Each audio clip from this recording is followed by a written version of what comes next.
Hello. Welcome, welcome, welcome, folks. Glad you're joining me, spending the final moments of your holiday weekend, the remaining hours of Labor Day, the remaining minutes of Labor Day with me here on YouTube Live. It's Monday evening, Labor Day in the United States for about 28 more minutes. I'm here on YouTube, glad to have a chat with my fans, friends, everyone. Glad to have you here. Glad that we're having a conversation. What a night it is. What a night it is. So much that we can discuss.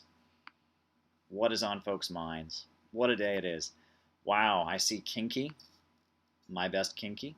I see Sharon Pitts, and my best Sharon Pitts. Proletarian Guard. Hope you have enough Diet Cola. Well, Proletarian Guard, I must say, Diet Cola isn't happening tonight because I do want to get to sleep after this. I do want to get to sleep after this, and we're getting a little bit of a feedback here, so let me just silence that. But yes, I do want to get to sleep after this, and Diet Coke, I drink it for the caffeine. I like the taste, too. If I just was about the caffeine, I would drink the coffee. But that beverage that will not be named, you all didn't hear what I just said, that beverage that will not be named, not only does it taste good, it's an acquired taste, I would say, but not only does it taste good, but it's got the caffeine kick. And after this, after I'm done talking with you all here on this lovely Monday night, I want to actually go get some rest. People are saying the audio sucks. Can they hear me now? Is it doing any better? Are you getting better audio now? Is it helping? How's it going? What is new? All right. What's the matter tonight, says Yuri. I don't know. I'm doing great. I'm having a great time just sitting here. Do you ever put rum in your cola for a Cuba Libre, says Nevermind. Well, I actually no longer drink alcohol. Alcohol and my body just don't mix. It's a weird thing. When I drink alcohol, I either immediately get a headache, or sometimes I get a headache the next day. But it always dries me out, and it just isn't a pleasurable experience. And in a way, I'm thankful for that, because I know the kind of people that become alcoholics, they like to drink too much. Alcohol and their body just go together very, very well. They enjoy the experience. They become alcoholics. With me, it was always a risk. If I were to drink alcohol, the chances were I would get sick right then. Sometimes I would get sick the next day, and alcohol is just not my particular thing. I'd say about almost a year ago, I decided I wouldn't drink alcohol at all because I went someplace, I had a drink, immediately felt sick, and I said, why do I bother? Why bother drinking alcohol? So at that point, I don't drink alcohol anymore. I just don't feel a need to it. I don't have a stigma against it. I'm not opposed to it. I know some people can drink and drink responsibly. I don't, but I drink responsibly. I just always get sick afterwards. So it's just not my particular thing. It's just not my cup of tea. So there you go. Fair question there. Says, you're lacking alcohol dehydrogenase, says Kinky. Well, hey, I don't know what that means, but perhaps I'm not the only one. And I've heard that there are other people that don't drink for that reason, right? They just don't drink alcohol because they don't like to. It just doesn't jive with their body. So yes, because we're doing a late night live and I need to get to sleep after this, instead of the beverage that shall not be named, because I don't do product placement here, no one's paying me to praise their products, I'm just drinking H2O tonight. H2O. Agua. So that's what I'm drinking here tonight, but I'm glad you all could join me. Hey, if folks haven't remembered to do it already, please tweet out tonight's conversation. Get other people involved.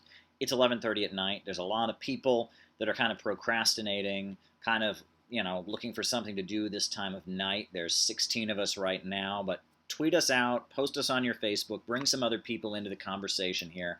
We've got a lot we can talk about tonight, a lot we can discuss. Bird Worldist thanks me for my video, Keeping the World Poor. Yes, indeed. That video is quite popular, I will say. It's doing quite well on Facebook. It's racking up some views here on YouTube. It's a popular video, and it seems to have touched a chord. And it was actually, I was inspired by it because I was reading The Economist. This awful voice of neoliberalism, voice of neoliberal free market economics from Britain. Just an awful, awful publication, but I read it to see what, their line is. And I was reading their article on Nicaragua, and even they admitted that prior to 3 months ago, when the rioting that was being cheered for by mainstream American media started, prior to 3 months ago, their economy was actually doing very, very well. And The Economist, for them to admit that is kind of big. And so that inspired me because it just seems to be a pattern that we see over and over and over again, is that a country starts developing, starts building itself up, starts fixing up its economy, and then the imperialists do everything they can to tear it down. Meanwhile, there are countries like Honduras, like Guatemala, like Haiti, that are just deeply impoverished and poor, and they're totally at peace with that. They love that. So there you go. Let's talk about what's going on here in the world, because when Venezuela was having difficulties, we remember they all said it was all because of socialism. Well, right now, Haiti is having very, very big difficulties. There were riots there recently over the fuel prices going up. People are eating dirt. People are literally eating dirt in Haiti. But that's not because of capitalism, right? Right. The people that blame all of Venezuela's problems on socialism don't seem to notice what's going on in Haiti. Meanwhile, Brazil, right? We remember that in 2016, the president of Brazil, she was ousted. Dilma Rousseff was ousted and replaced by Michel Temer, who has been proceeding to rip up all of the progressive socialist reforms that happened, just privatize the place, move toward getting rid of the state-run oil company. So now, after just almost 2 years, just over 2 years, I should say, of neoliberal reforms, they're getting ready for another presidential election. And the most popular candidate, lo and behold, is Lula da Silva, the socialist president from the Workers' Party. He is the most popular choice for president of Brazil in the upcoming elections, and he's in jail. He's actually been locked up for corruption. He's in jail, but yet he is the most popular choice. They have had it with neoliberalism. Neoliberalism has been wrecking Brazil for the last 2 years, and people are ready to bring back the president, the former socialist president, Lula da Silva, even though he's sitting in a jail cell. Meanwhile, Argentina just recently joined up with the IMF, the International Monetary Fund, and they joined up with the IMF, and just a couple months later, their currency has crashed. We saw a 60% drop in the Argentine currency. Unbelievable, right? So we're just seeing the fruits everywhere. Neoliberalism is crashing and burning. People in Brazil want to get their socialist president back. They want to get him out of jail and into the president's office, into the presidency. People in Argentina are seeing the horrendous effects of neoliberalism on their economy after joining the IMF. There are protests going on against the IMF. They're going after Christina Kirchner, the former president, who was the one who got them out of the IMF, a populist, a Peronist. We're seeing the effects of neoliberalism and capitalism in Haiti. That's destroying people's lives. We're seeing the ongoing suffering of the people of Honduras, who had their socialist president toppled in 2009. Manuel Zelaya was toppled in a military coup. Now the country has one of the highest murder rates in the entire world. We're seeing the situation in Guatemala, where the corruption probe was just chucked, and people are, indigenous populations are fleeing, and we're just seeing this ongoing situation. Capitalism crashing and burning all throughout Latin America. Not front page news. Not because of capitalism. No. But Venezuela had problems for a while. Things are actually starting to improve there now. But Venezuela was having problems, and it was all because of socialism. This is the bias of American media, American mainstream media. There you go. And the interesting thing is, if you argue with these libertarian types and you try to tell them, Haiti is having problems because of capitalism, they'll say, well, no, Haiti's not really capitalist, right? Because there's a minimum wage there or something. It must be a communist country. So then it's like, so why is Venezuela's problem because of socialism? Everywhere is socialist, right? Everywhere that doesn't live up to their libertarian fantasy is socialist, right? They'll tell you that when China, does things that they don't approve of, it's because they're communist. When China has economic successes and has huge amounts of growth, they say, oh, that's because they're capitalist. With the USA, whenever we have problems here, they say, oh, it's because we're too socialist. Whenever things go well here, our high standard of living, that's all because we're capitalist. These people are not arguing with a clear definition. If things work well, they call them capitalist. If things work badly, they call them socialist. That's all there is to it. These people are not rational. The Charlie Kirks of the world, the Ben Shapiros of the world, they don't have a clear definition of capitalism and socialism. They can't decide if socialism is the post office and is the USA, or if it's Norway and Sweden, or if it's France, if it's Pol Pot, if it's modern China, if it's Mao's China, if it's Stalin's Russia. They can't figure out what socialism is, right? They don't have a clear definition. Meanwhile, they can't figure out what capitalism is. Capitalism, they think it's just their right to have money or something. So somehow, they don't have a clear definition. Their definition is if it's good, it's capitalist. If it's bad, it's socialist. And that definition just doesn't clearly work. But there you go. That's how they frame things up. All these problems all throughout, the continent, the hemisphere of the Americas, in all these countries that are clearly free market capitalist countries. Do they blame these countries for the problem? Do they blame capitalism for what's going on in these countries? No. Meanwhile, Venezuela has problems. Meanwhile, they have problems. Things were actually going very well until the oil price drop of 2014. But Venezuela has problems all because of socialism. This is just the silliness. Meanwhile, Bolivia has a socialist government. They're not crashing and burning. Meanwhile, Ecuador's socialist government has had huge achievements. Meanwhile, things in Venezuela were actually going quite well for a long time. Even the Wall Street Journal admits that back in 2013, quote, the party was still on. So there you go. I mean, there's never any standard argument from these people. But there you go. So I see someone new, Oh Man Damp, says, it's a waste of time to try and argue with libertarians and liberals. We should be arguing with other socialists about how do we move forward from there and what do we do, says Oh Man Damp. Well, unfortunately, Oh Man Damp, I can't really agree with that because unfortunately, the left has a problem. And the problem is this. Because socialism in the United States has for so long been off limits, the kind of people that get attracted to socialism tend to be people that are alienated from society, myself included. I know if I had just, been happy, and just thought that the world was great, I wouldn't have turned to socialism. And there's nothing wrong with being alienated from this society. I mean, let's be real. This is the center of the global system of monopoly capitalism. It's okay to be alienated from this society. That's not my point.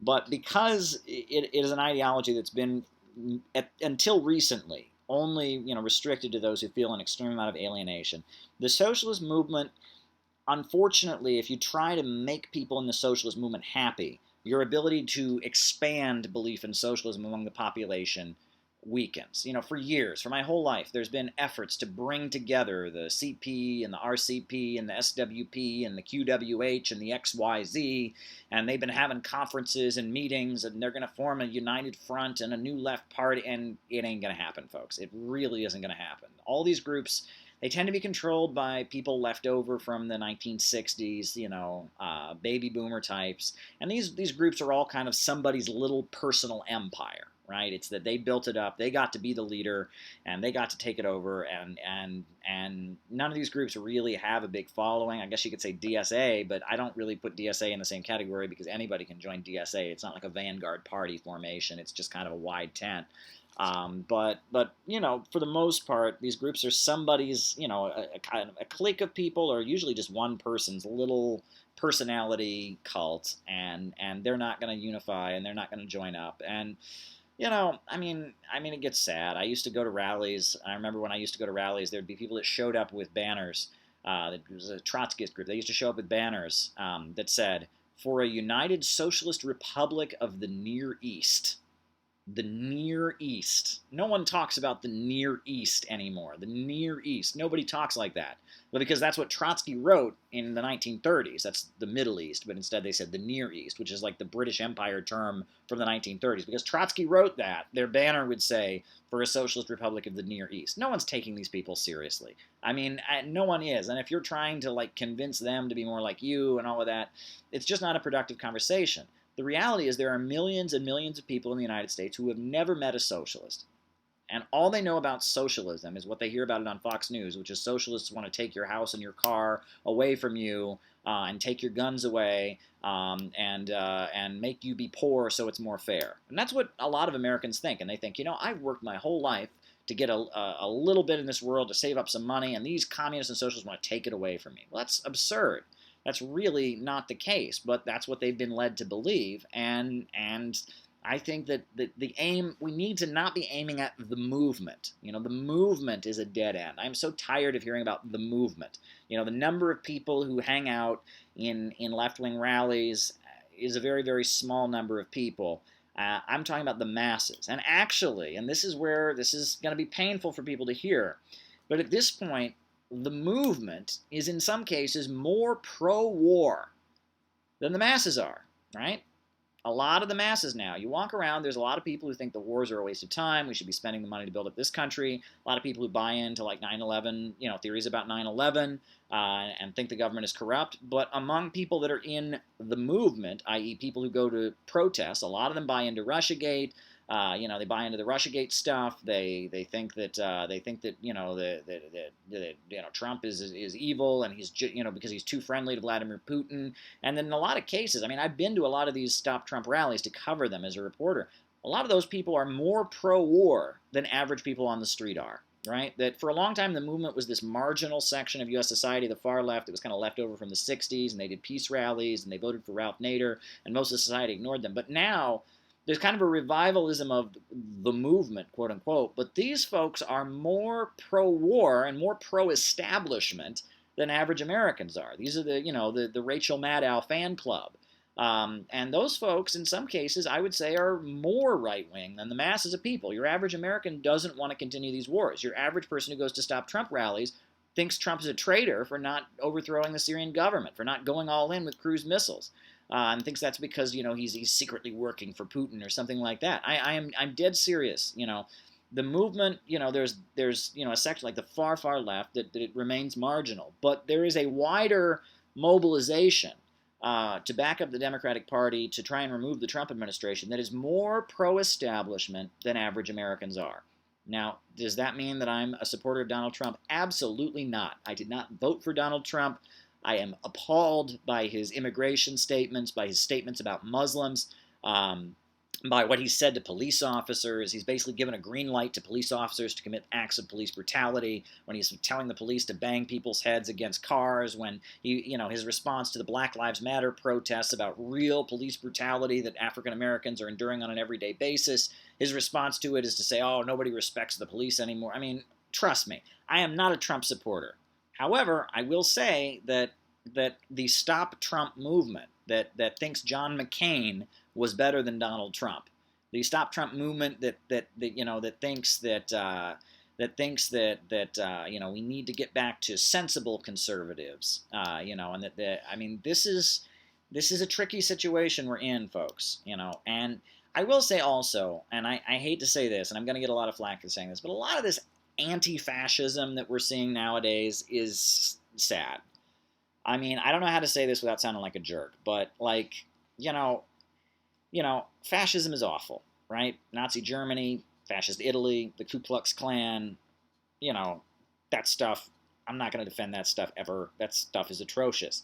But, if you equate shouting down Ben Shapiro on your college campus with the people who risked their lives in Spain and volunteered to go to Spain to defeat Francisco Franco, you're out of your mind. We're not in that situation at all. And a lot of the quote-unquote anti-fascism actually makes the fascists look more attractive, right? There's no left-wing argument being offered. The left are just a bunch of people in black masks who go around beating up the right. The right doesn't get silenced. They get on YouTube or Fox News and they say whatever they're going to say, and people hear them anyway. And no left-wing argument is countered, and they look like they're the anti-establishment ones. Meanwhile, the left just looks like a bunch of people that are defending the political establishment, and it sets up a situation where they get more powerful. I don't buy into the idea that somehow we are, this is the brink of Nazi Germany that we're in, and it's now or never, and we're going to tell our kids. I mean, these people need to chill out and calm down. I was talking to somebody during the 2016 presidential election about Brexit. And I remember, I was saying to them, well, Brexit, the European Union has been bad for the British working class. And the left, has kind of dropped the ball. So these right-wing forces that are, anti-immigrant and such have kind of hijacked that issue. But overall, the European Union is bad for the European working class. And the response this person gave me was to go, when it gets real, Caleb, when it gets real, some people are going to be with us and some people are going to not be. And when shit goes down, when shit gets real, it's like, grow up. We're not in a World War II movie, folks. We're facing some really big problems in the United States right now. No doubt about it. There is a rise of right-wing bigotry. There is an authoritarian clampdown from the state. There is a capitalist crisis. All those elements are there, but this is not a World War II movie. We're not on the brink of the Weimar Republic falling and becoming the Third Reich. This is a different situation. And right now, we're basically seeing the political establishment crashing and burning. And because the left is so weak, the right is picking up the anti-establishment anger. Look, folks, I remember the 2008 financial crisis. When the economy crashed and Obama got in there, a section of the ruling class said to the far left, go get them, right? The cover of Newsweek said, we are all socialists now. And there were some great things that happened. I went to the Republic Window and Door Makers strike in Chicago, where these workers occupied their factories so they didn't get laid off. That was an amazing action. There were some great marches, but at the end of the day, like, the reason the Occupy movement emerged was that the far left, there was a section of the ruling class that was behind Obama that thought, hey, we need some more social democracy. If we're going to kind of fix the crisis, we want to have a little bit of a higher tax rate. Remember, Warren Buffett came out and said, tax me more. I can pay more taxes. And there was a section of the ruling class that wanted to do, that wanted more of a kind of a social democratic response to kind of abet the crisis so that the crisis didn't escalate. And the Tea Party came out and was going after Obama. And so it was sad. I watched it happen with my own eyes. I was a left-wing activist at the time. A section of the ruling class was blatantly supporting the far left and telling them to go out and protest and we're all socialists now and all of that. And the far left dropped the ball. The far left had no clue what they were doing. All the groups, all the the acronyms, the initials, the KWH and the RCP and the FRSO and the QRZ and the ISO and all of them dropped the ball. They all completely dropped the ball. And in response to that, you had Occupy, which was a new thing, right? Occupy, you had a lot of people, people with ad busters and all that, people that hadn't been part of the organized left that did the Occupy movement, and that became kind of the left-wing response. But the existing left, in the aftermath of the 2008, 2009, or 2007, 2008 financial crisis, it had nothing. It was tragic. It was quite tragic. And we live in a very divided country. I'll say that much, but let's see what people are talking about. Hey guys, gotta cut it short. Goodnight says never mind. Hey, maybe I might put the book on my list of books to read, says Guard. I don't know what book that is. I'm gonna have to look up. What is it? Alrighty.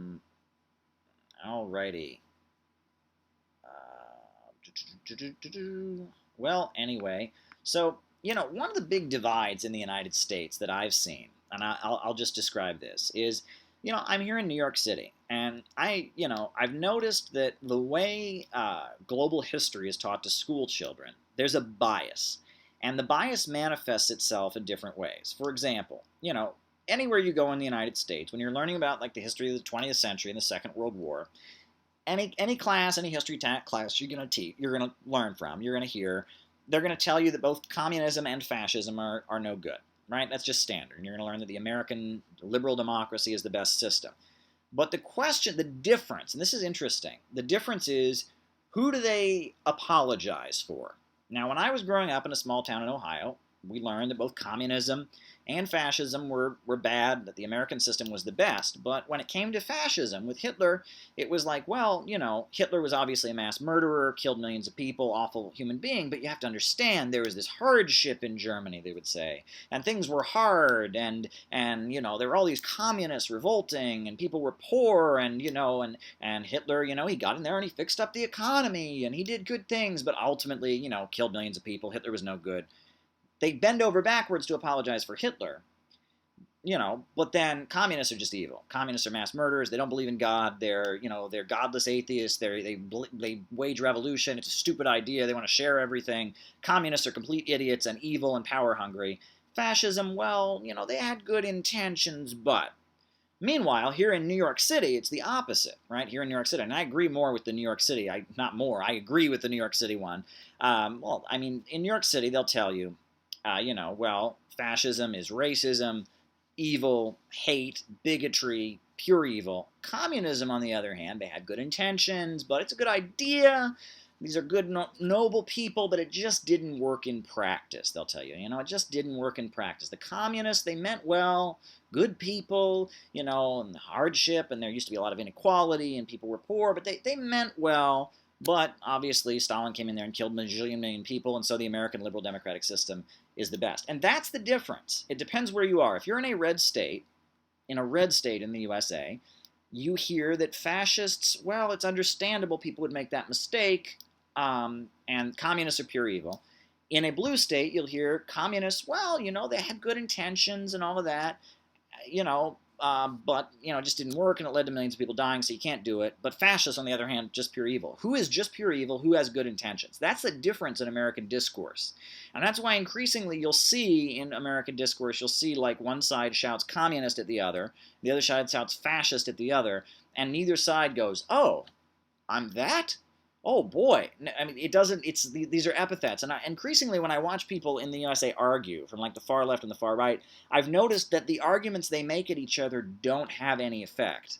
It's very, very odd. It's kind of like the gun issue, right? If you go to a red state, you get a lot of people, who just owning a gun is part of their life. Everyone in their family owns a gun. People own guns. Why not?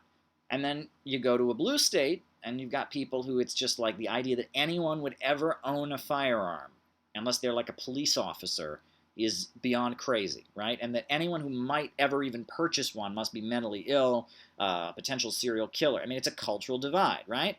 And it's not the kind of thing that people can see eye to eye on, right? One section says they can't even imagine life without guns, right? People having guns in their homes, people shooting, target practice, rifle, hunting, self-defense, whatever. They think guns are just part of the way you live your life. And there's other people that think owning a gun is itself a form of insanity, right? That anyone who would own a firearm must be like the fact that they would even want to own one is a sign that they shouldn't have one, right? That's kind of the joke that people make about it. So again, that's not an issue that you're going to get people to see eye to eye on. And that's increasingly the divide in the United States, where it's like the arguments don't have an effect on each other. If you got people from red states who their whole family owns guns in the same room with people from a blue state who think you're nuts if you just touch one, or think you're nuts if you've ever fired one, they're not going to see eye to eye, and it's not like one is going to be able to persuade the other. It's very interesting. But what else is going on here? Utah Phillips, he helped me get radicalized. I love Utah Phillips, I must say. He sings the old IWW songs, the old Joe Hill songs, and I love that music. I really do. I grew up listening to folk music. I come from, a pretty mainstream conservative family in Ohio, but, they did listen to folk music. That was the popular music when my parents were kids, and so when we were driving around in the car, I heard a lot of Pete Seeger and Woody Guthrie, and I think, who knows, maybe that subtly influenced me to become radicalized. Who knows? But that is a good point. A lot of that stuff is very good, but, what's interesting about it is a lot of it is very, quote unquote, American or folkish. A lot of it is very, very, very, very kind of salt of the earth, working class USA. I've seen it's become trendy now in left-wing circles to bash country music. Country music. They say country music, oh, that's so white and it's so awful and it's, racist and all of that. Well, country music tends to, at this point, be very Republican. But I remember when I was in college, the folk music I was listening to, and I got really into folk, and the folk music I was listening to, people couldn't understand why it wasn't country music. And I remember people talking to me and they said, oh, you're like a country music fan. I said, well, no, it's folk music. But, it was like folk music, but they couldn't quite understand. And the music sounds very similar. It's all very, very interesting. I like the Kingston Trio, for example. Love the Kingston Trio. And one thing I like is, their song Jesse James. They did the Jesse James song, but they changed the lyrics. Because Jesse James was an abominable person. He was a pro-Confederate insurgent who went around robbing banks and railroads, and he was basically trying to refight the Civil War. Just an awful pro-Confederate, racist, awful guy. In fact, one of the Jesse James robberies, they even wore the Ku Klux Klan mask. That's how awful Jesse James was. And so the Kingston Trio, when they did the Jesse James song, they actually ended the final verse. They said, "He robbed from the poor and gave to the rich. He never did a friendly thing." And so they kind of rewrote it, because the way Jesse James is romanticized in a lot of those songs, unfortunately, yeah, I mean, it doesn't take into account the politics. Jesse James was not just some kind of, there's actually a term for it, social bandit, right? It's, throughout history. You got Robin Hood, robs from the rich, gives to the poor, Pretty Boy Floyd and all that. Jesse James was not that. Jesse James was a pro-Confederate activist. He was a Ku Klux Klansman. He was a neo-Confederate. After the South lost the Civil War, he and his gang went around robbing symbols of the Northern Authority, and the Missouri State Legislature, interestingly enough, passed resolutions supporting his robberies. So where do you see that happening? Armed robberies, but the legislature passes resolutions admiring it. It was neo-Confederate stuff. That's all it was. Jesse James, nothing romantic about him. Not a good guy. Not a good guy at all. And the fact that Hollywood has romanticized him and made him into this hero is pretty tragic. And it shows how deeply embedded the racist neo-Confederate ideology is. You got movies like Gone with the Wind, Birth of a Nation. You got the romanticization of Jesse James, who was this awful, awful pro-Confederate Klan type, actually wore Ku Klux Klan masks at one of his robberies. Jesse James was no good at all. Nothing good about Jesse James. He was a racist pro-Confederate insurgent. However, he's been romanticized by Hollywood, and even like Woody Guthrie. Woody Guthrie was very progressive, very in the Communist Party, probably a member, not exactly clear, had a column in the Daily Worker, but even he was singing songs supporting Jesse James, because this mythology developed that Jesse James was like, a social bandit. Now, there are social bandits, in times when people are poor, when the government's very unpopular, you get these individuals who emerge who are kind of like heroes to the population because they're against the government and robbing from the rich to give to the poor, etc. You'll have like Pretty Boy Floyd as an example. I mean, and I think a lot of them are just bank robbers, but people just want to look up to some kind of criminal. They're looking for someone to idealize. And a lot of them, I think, are not really social at all. And the mythology that they fed people and stuff isn't even true in a lot of cases. But a mythology develops around them. Robin Hood is the classic story. And Robin Hood, I mean, people don't even know if he really existed. I mean, or if he was based on many different figures or whatnot. But regardless, the social bandit myth, it has a progressive edge to it. Jesse James, on the other hand, not a progressive social bandit. He was a pretty awful dude. He was just a Confederate insurgent. Nothing to admire about Jesse James. Dan Uko says progressives should become revolutionary socialists. Well, that's good.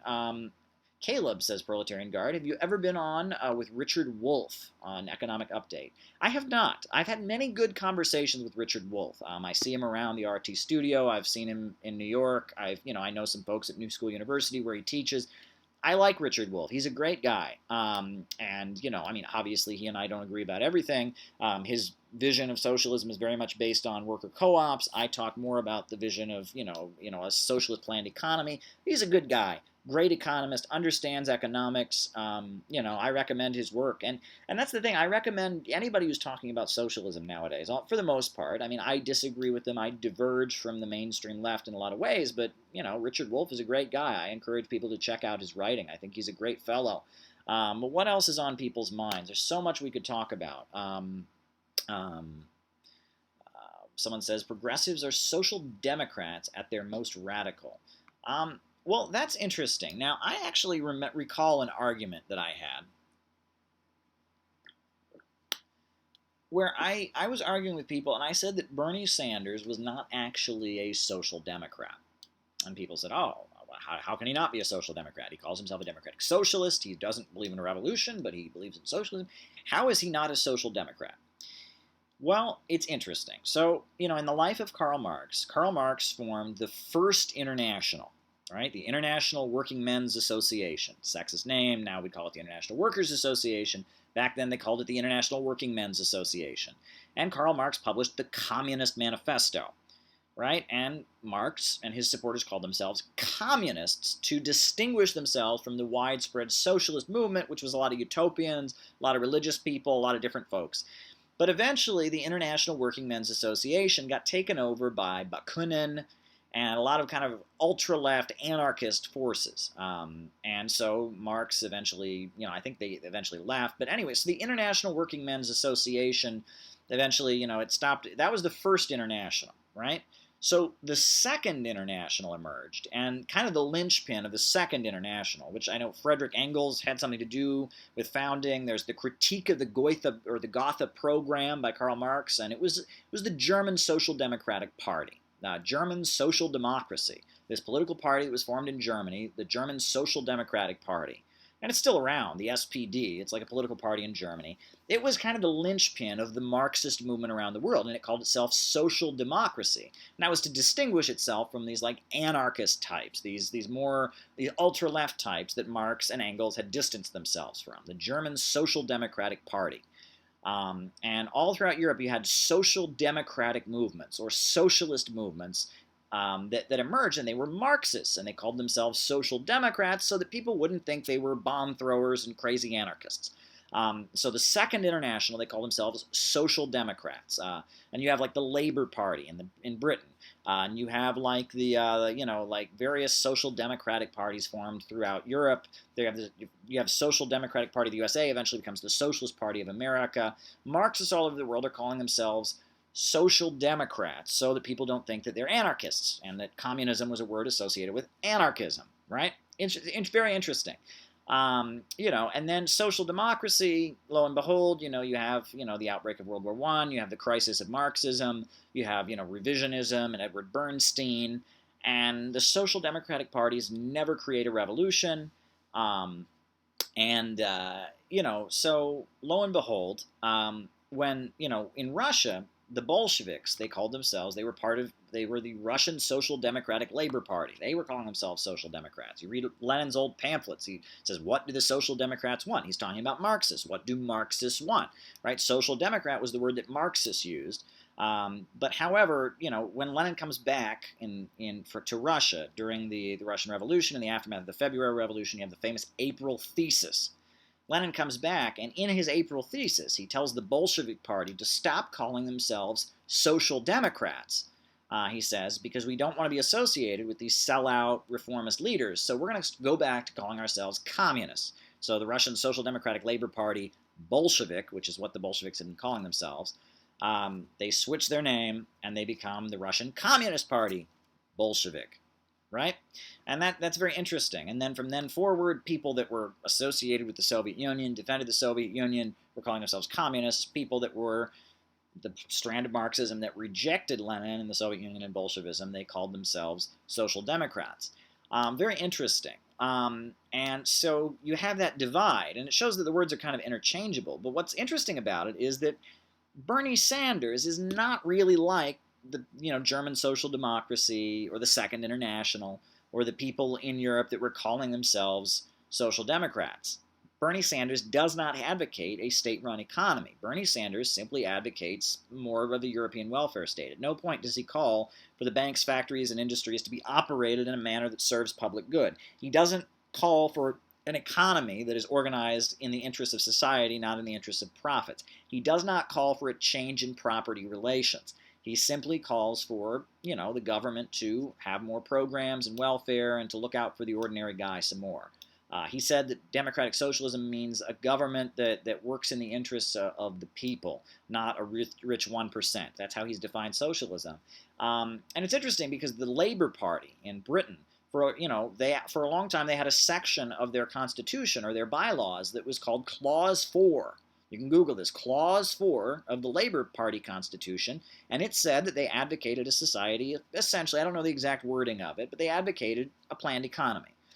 So even, the Labour Party, this was the party that was, invading countries, bombing them, this was the party of British imperialism, even they said in their bylaws that they eventually, in the far future, wanted to create an economy that was rationally planned and not organized for profits. They got rid of that. That was Tony Blair's new labor achievement, was he got rid of Clause 4. He says the world has changed, but the Labor Party hadn't. And Tony Blair came in with New Labour, and he got that out of the Labor Party's constitution. The German Social Democratic Party no longer believes that they should have a state-run economy. The French Socialist Party does not believe that they should have a state-run economy. And so all across Europe, all these parties that used to be social democrats in the sense that they wanted to eventually move toward a socialist planned economy, but they wanted to do it gradually, and they opposed, revolutions, and they were not anti-imperialist.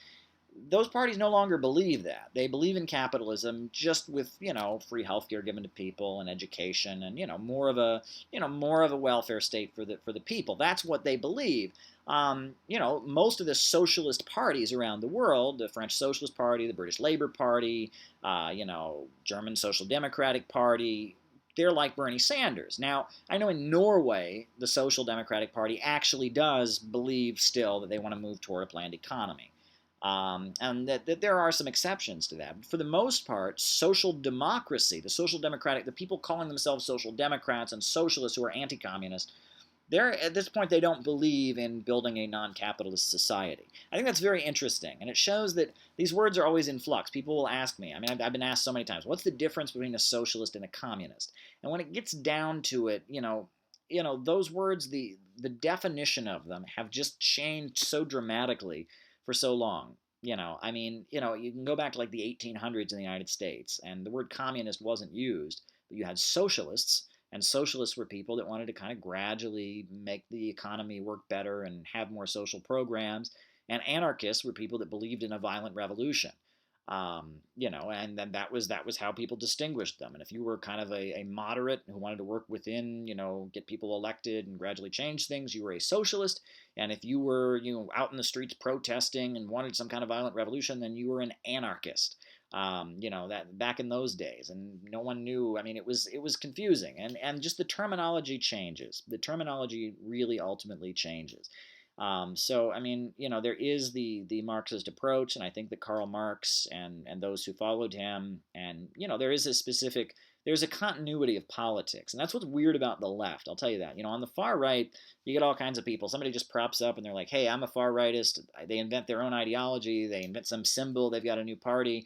No one asks them, "Hey, are you a split from a split from a split from a split from a split of the? Where do you fit into the?" But the organized left, on the other hand, there's a family tree. If you formed a new party the other day, if you started the Workers' Democratic Socialist Revolutionary League, if you did that on the far left, immediately people would come up to you and be like, are you a split from the RCP or the PSL? And people would want to know your whole political, genealogy. And, the far right doesn't operate like that. And even the political center doesn't operate like that. It's a weird thing about the far left. It's kind of like the far left, it's almost like Christianity, right? It's like you have the Catholic Church, and then you have the Protestant Church, and you have the Lutherans, and the Apostolic, and it's like, but everyone can trace themselves back to, the Vatican, or, who broke in what year. And the far left kind of operates that way. If you form some kind of new group, people are going to want to know who you're split from, who you broke away from, where did you come, it's a little bit weird like that. The far left kind of functions in a manner where you can't really be anonymous. I think that's kind of interesting. But I'm going to look into the chat and see what people are saying here. European socialists want capitalism with a human face. There you go. Is Juche revisionist? Asks Proletarian Guard. Well, Proletarian Guard, revisionist. Okay, so let's talk about the word revisionist. Wow, this is a really inside baseball-y far left live. I hope that's not alienating to anybody, but fine. We want to do this. So Proletarian Guard is asking me, he's asking me, is Juche, right, which is self-reliance, which is the state ideology of North Korea, revisionist? I don't go around labeling people revisionist anymore. That's not what I do. I don't go around telling people that they're deviants, that they've strayed from the holy way. I don't think that way. I think about, does it work or not work, right? Or is it helping to advance and make people's lives better or not? That's how I think about things. But I want to talk about this word revisionist, because the word revisionism in the Marxist context, it comes from Edward Bernstein. Edward Bernstein. Now, Edward Bernstein was a social democrat, and he basically argued that because you had, well, let me back up. So you had the crisis of Marxism, that happened, right? Because Karl Marx died, you had the huge proliferation of socialist parties all throughout Europe, right? Germany, France, Austria, Norway, Sweden, Britain, every European country was building big Marxist social democratic parties. It was big. Marxism was a huge continent-wide movement in Europe. And there was an economic crisis, right? The economy, they kept having economic downturns. People kept losing their jobs. Unions were formed. Militant strikes were happening. The Marxist movement was the talk of the town, 1880s, 1870s, up into the 1890s. You had a huge Marxist movement. But finally, in the 1890s, especially, you started to see the economy get better, and you didn't see the proletarian revolution. Marxism was everywhere, Marxist parties were everywhere, and the economy was starting to do a little bit better. So what was happening? Why was that happening? And they called this the crisis of Marxism, because Marx's predictions just didn't seem to be coming true. Marxist parties were everywhere, the economy was crashing, but there were problems. So you had different responses to it. And ultimately, what was happening was that capitalism based in Europe was expanding onto a global level, right? It was expanding globally, and the working class was becoming divided. And you were having, the higher paid or the so-called skilled workers were becoming what you called the labor aristocracy. And they were, not identifying with the lower paid workers, and that the standard of living for this labor aristocracy was increasing. And so you had stratification of the working class and division. That's what was going on, right? And Lenin wrote about this in his book Imperialism. However, you had a figure called Edward Bernstein, and he came forward and he said, I'm a revisionist. He called himself a revisionist. Like, it wasn't an epithet. He said, I am a revisionist, Edward Bernstein. And he said, look, the problem with Marx, and this was a guy who had some serious lineage, right? He was related to somebody who'd edited Capital. He had met Frederick. This wasn't just some random guy. This was somebody who was very high up in the Marxist movement in Europe at that time. He had some serious direct ties to Karl Marx. Edward Bernstein was somebody special. And Edward Bernstein came forward and he said, look, Marx was wrong in when he thought that there was going to be a revolution, that it's actually just kind of the sum of reforms. And that's a phrase that Edward Bernstein used, the sum of reforms. That basically, you go out and you fight for, an 8-hour workday, you go out and you fight for free healthcare, and that socialism is just the sum of reforms. And the big thing that they had in a lot of European countries during that time, in the 1870s and 1880s, a lot of European countries were achieving, this is going to make you flinch, universal male suffrage.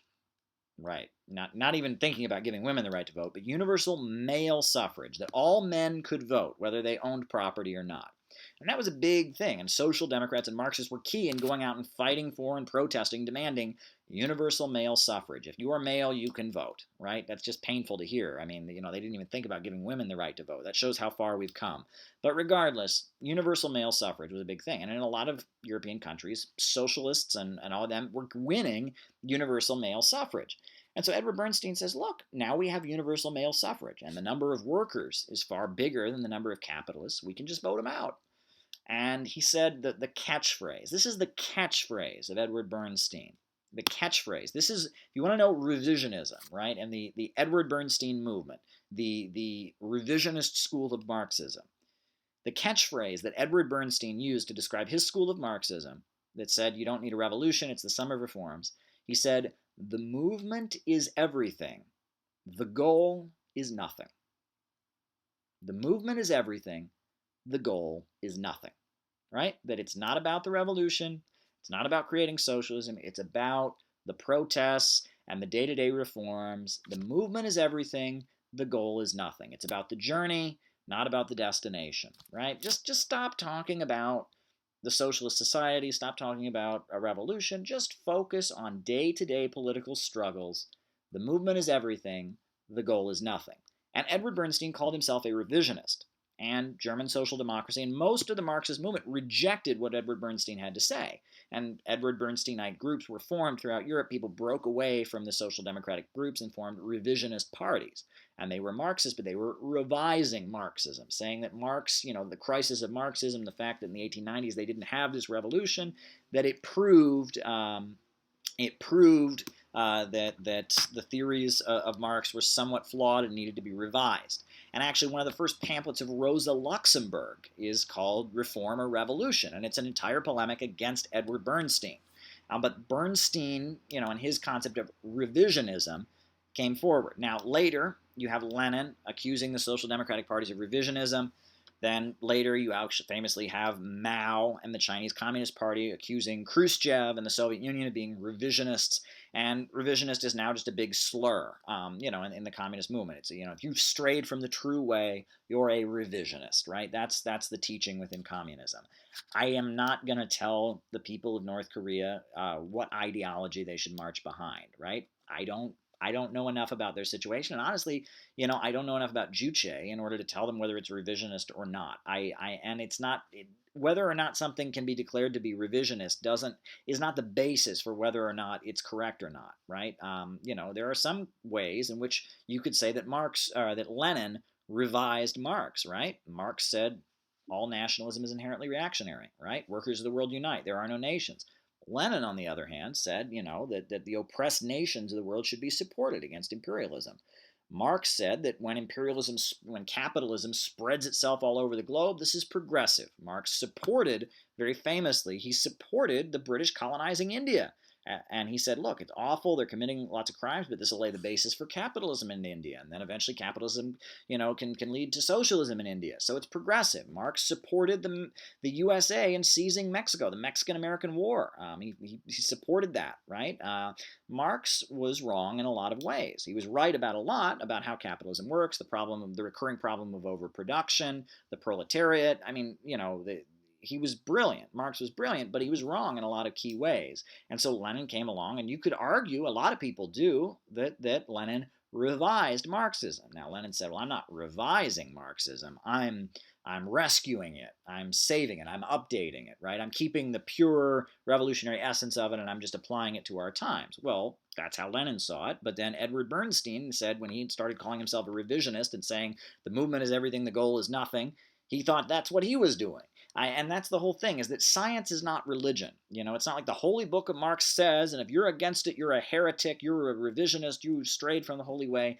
This isn't how you should be thinking if you're trying to change the world. If you want to have a little cult someplace, if you want to have a little cult and be isolated from society and feel really good about yourself and feel really devout, by all means do that. And I'm not going to stop you. Religion is very important. People get a lot of stuff. But if you're going to practice Marxism as religion, you're not really doing what Marx was trying to do.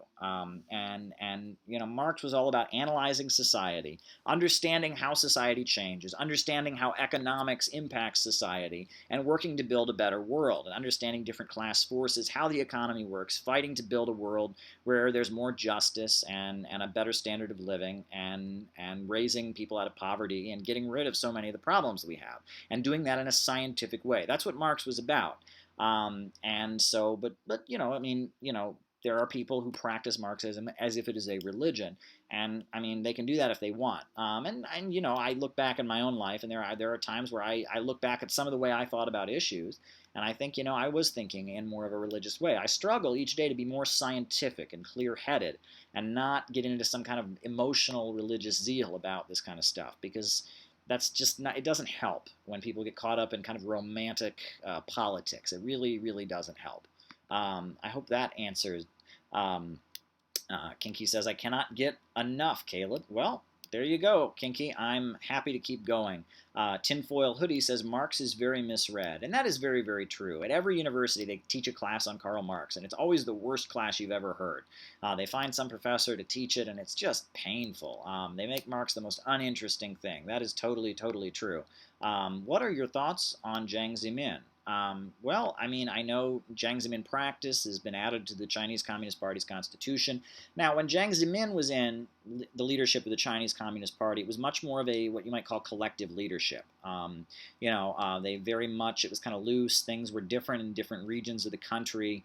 And that President Xi and his, his thoughts for building a socialist society, a prosperous socialist society, is much more centralized, and that it may have been necessary in the 1990s to kind of have a more collective leadership in China, but now China is transitioning to having much more centralized leadership in the face of the challenge from imperialism and the need to get rid of corruption and have an atmosphere that's better for business, where the economy is much more controlled, and that Jiang Zemin, he took, he came after Deng Xiaoping, and that he oversaw, kind of, a loosening and allowing of the market sector to flourish, which may have been necessary at that time. I'm not saying it was wrong, but President Xi, in a lot of ways, is moving forward, and that's again what I was getting back to before. That socialism is a process, and that you should constantly be going back to the drawing board and saying what's true, what works, what doesn't work. That's how these things work. That's all I want to say about that.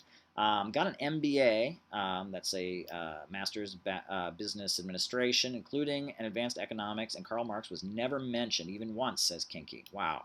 Now, don't study Marxism in university classes, lol. You're much better off studying it outside of the classes. Well, it's funny. There was a Marxist, an older Marxist that I knew, and I would always, I remember the first time I met her, I said, how did you get into Marxism? She said, well, I knew about it, but the first time I really understood Marxism was when I got a job, and I saw how my boss was ripping me off, and he was trying to get me to work as hard, so many hours that I could work, and trying to pay me as little as I could, and that's how I really learned Marxism, was when I was working on the job.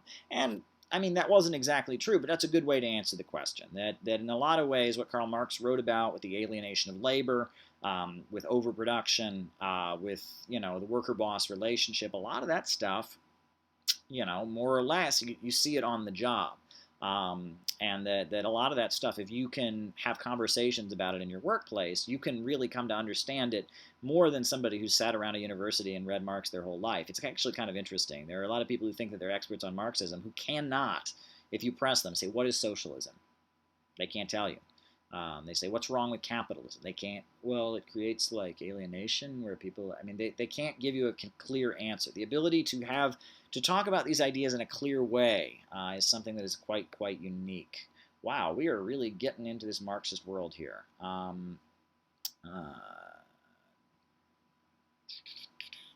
I had a few other things I wanted to talk about here. Did folks see that there's that the situation in Yemen could possibly be intensifying? There was a Saudi ship that was attacking forces in Yemen, and the Yemeni forces allegedly struck back.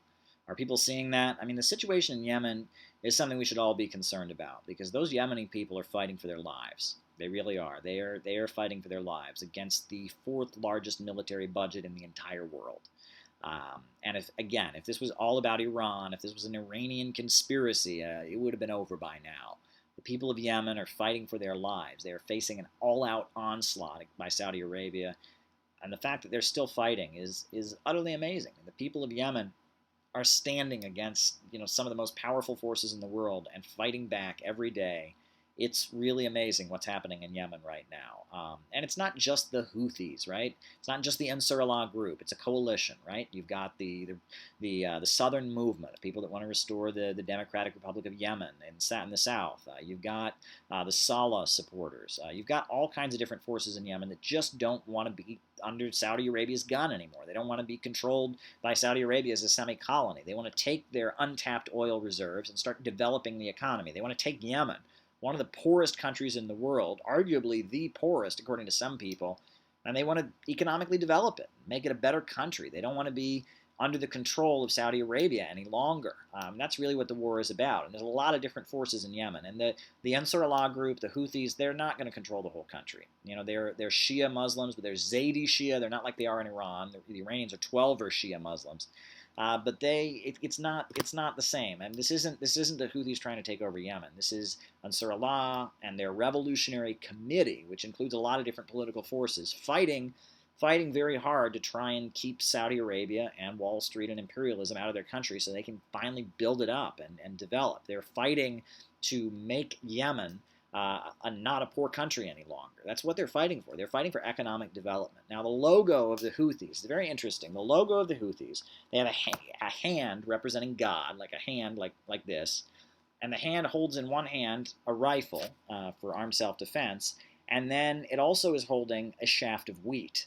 And the shaft of wheat stands for economic development, and that's what they're about. I mean, and you know, the Houthi movement, you know, and Houthi itself is a derogatory term. That's a tribal term. Like the founder was like Baradin el Houthi, and you know, it's a tribal term. But the group calls itself Ansar Allah, and you know, and they are fighting for economic development, and they are Shia Muslims. They're Zaydi Shia Muslims.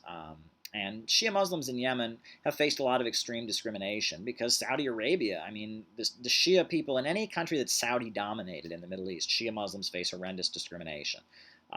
You know, I mean, their right to have just routine religious services is violated. And they face all kinds of just repression. You know, and in Saudi schools, they teach that Shia Islam is a Jewish conspiracy against the Saudi king. You know, they beheaded Sheikh Namir al-Namir in Saudi Arabia, the top Shia cleric in Saudi Arabia, who always advocated only peace and had been part of the Arab Spring protests in Saudi Arabia. They cut his head off. I mean, this is just abominable. They're talking about beheading a female activist in Saudi Arabia now. I mean, it's just, you know, Saudi Arabia is very atrocious, and it really singles out Shia Muslims for very specific oppression. And you'll notice that, you know, that in just a second, I'm going to take some water here.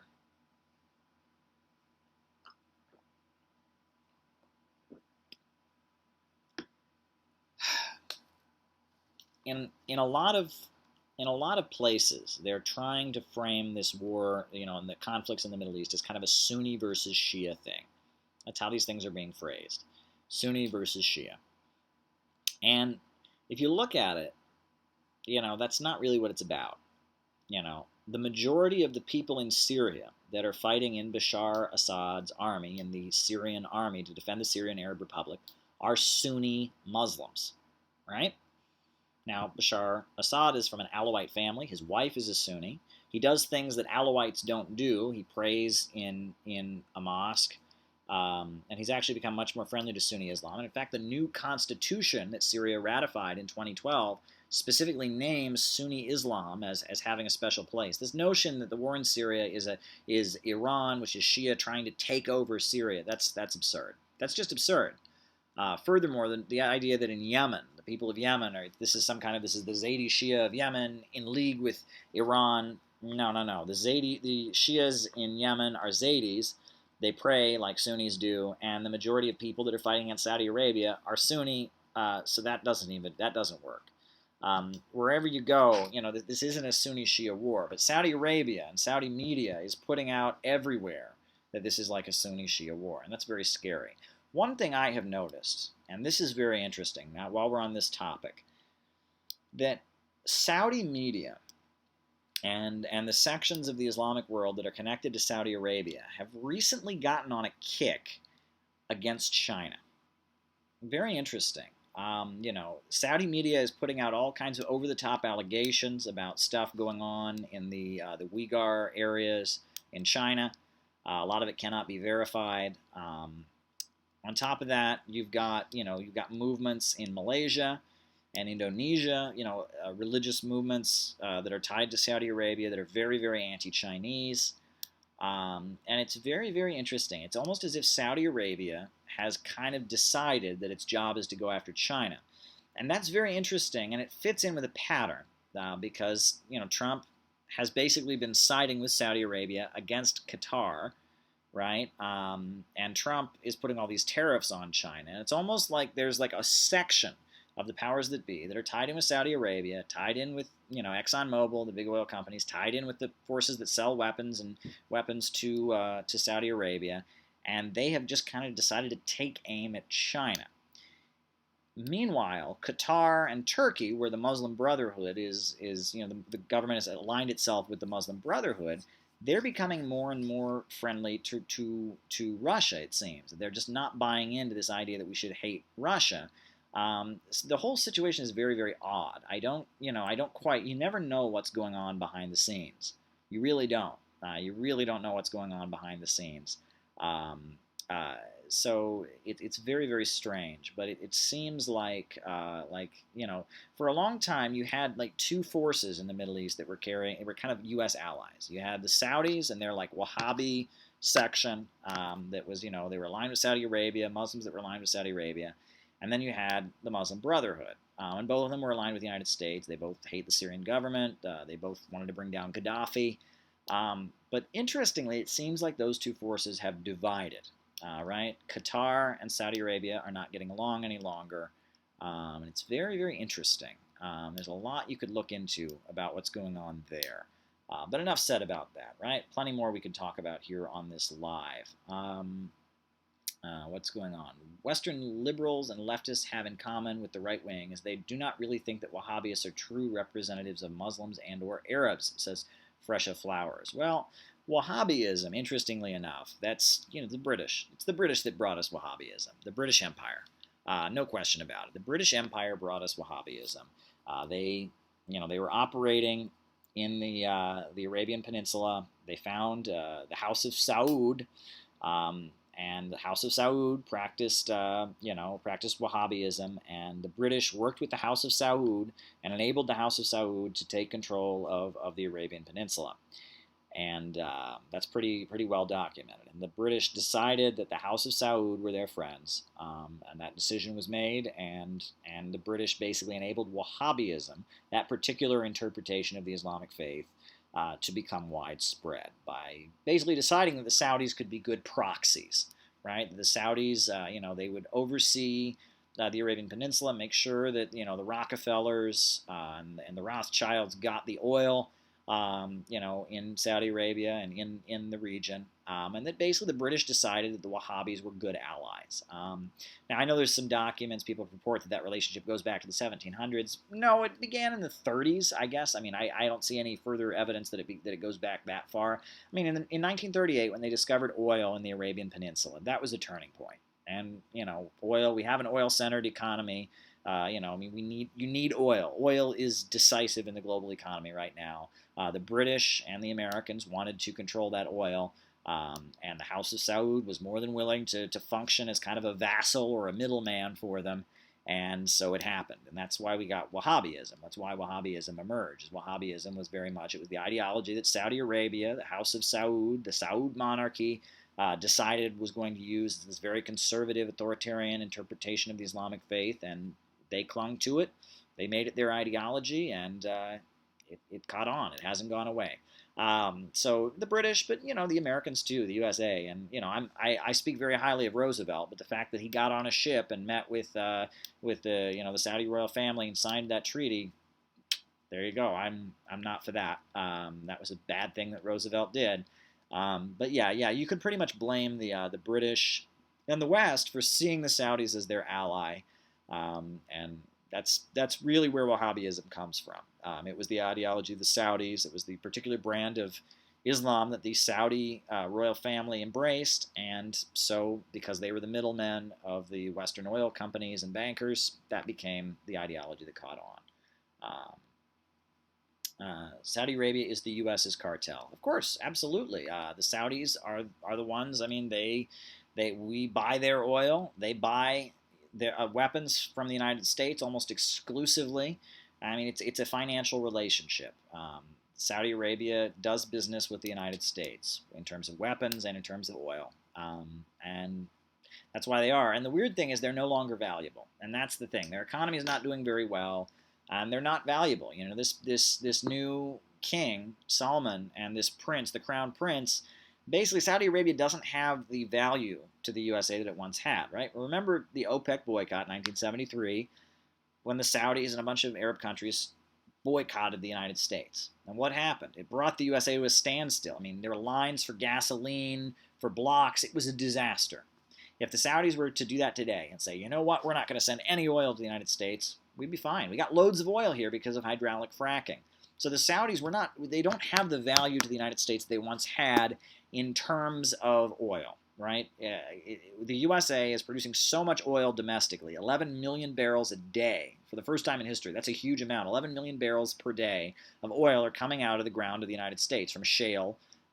Domestic oil production in the USA has shot through the roof in the last 10 years. So because of that, we don't, at this point, need the Saudis the way we once did. And so Saudi Arabia, they say they're transitioning their economy away from simply being oil-based. There's all these people that got rounded up and placed in this hotel. And, King Salman is very much moving in an authoritarian direction. They got the crown prince directing things. And Saudi Arabia very much is in this weird spot where they don't have the same value they had to the USA at one point as just kind of the USA's oil deposits.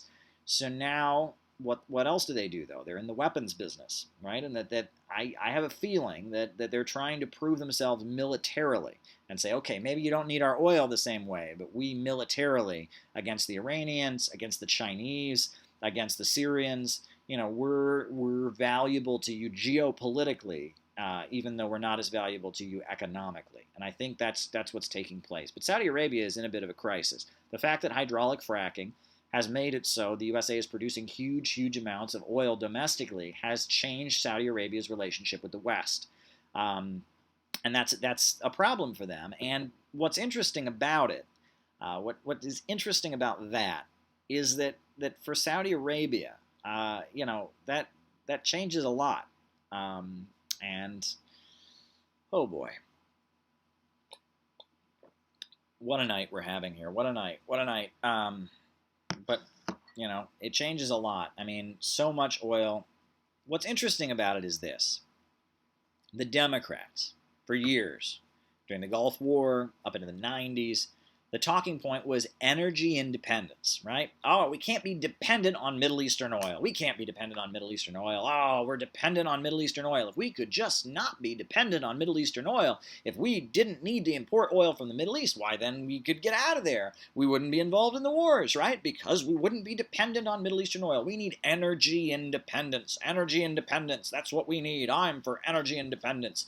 And, then when the wars would happen, well, we have to go to war in Iraq to make sure they keep sending us the oil, don't you know? I mean, it's it's the price we pay for driving down the road. It's these wars. It's because of our gas tank. Do you want gas to go up to $100 a barrel? Nope. So we got to be in the middle. There's this whole talking point about it was all because of energy dependence and all that. It's bunk. We have energy independence, folks. We have energy independence right now. Hydraulic fracking. The USA is not an oil importing country any longer. We are an oil exporting country. The 1973 oil export ban has been lifted. We are an oil exporting country, not an oil importing country. We are sending oil to China. We are sending oil to Canada. We are sending oil all over the world. The USA is an oil exporting country, not an oil importing country. Hydraulic fracking. We've got 11 million barrels of oil every single day that we're producing. We are just no longer, at this point, we are not dependent. We have energy independence. But has it created peace in the Middle East? No, it has not created peace in the Middle East. And in fact, there's more wars, right? We got war in Yemen, we got war in Syria, we're still occupying Iraq, we're still occupying Afghanistan. We're threatening Iran. It's not. I got to tell you, folks, it is not really about just getting their oil. It's about control of the oil markets. It's about control of the oil markets and profits. What a night this is. We need to understand where the communists went wrong and how they responded to McCarthyism and how they could have done differently, or were they just doomed from the start? Well, that's interesting. Now, McCarthyism, what people refer to as McCarthyism, was in the aftermath of the Second World War. In the aftermath of the Second World War, the Soviet Union had been an ally of the United States. And then, as the Second World War came to a close, the dawn of the Cold War, you had very famously Winston Churchill saying, "An iron curtain has descended on Europe." And, Truman, Roosevelt dies, Truman came into office, and you had this escalation of anti-Soviet propaganda everywhere in U.S. society. The television was a new invention. People had TVs in their homes for the first time. Every night, the news was telling them on TV this new and exciting invention that the Soviets were coming to kill them, and it was, you had this escalation of anti-communist hysteria. Now, what was interesting was at that time, the Communist Party, in the aftermath of the Second World War, they had their anti-Browder campaign.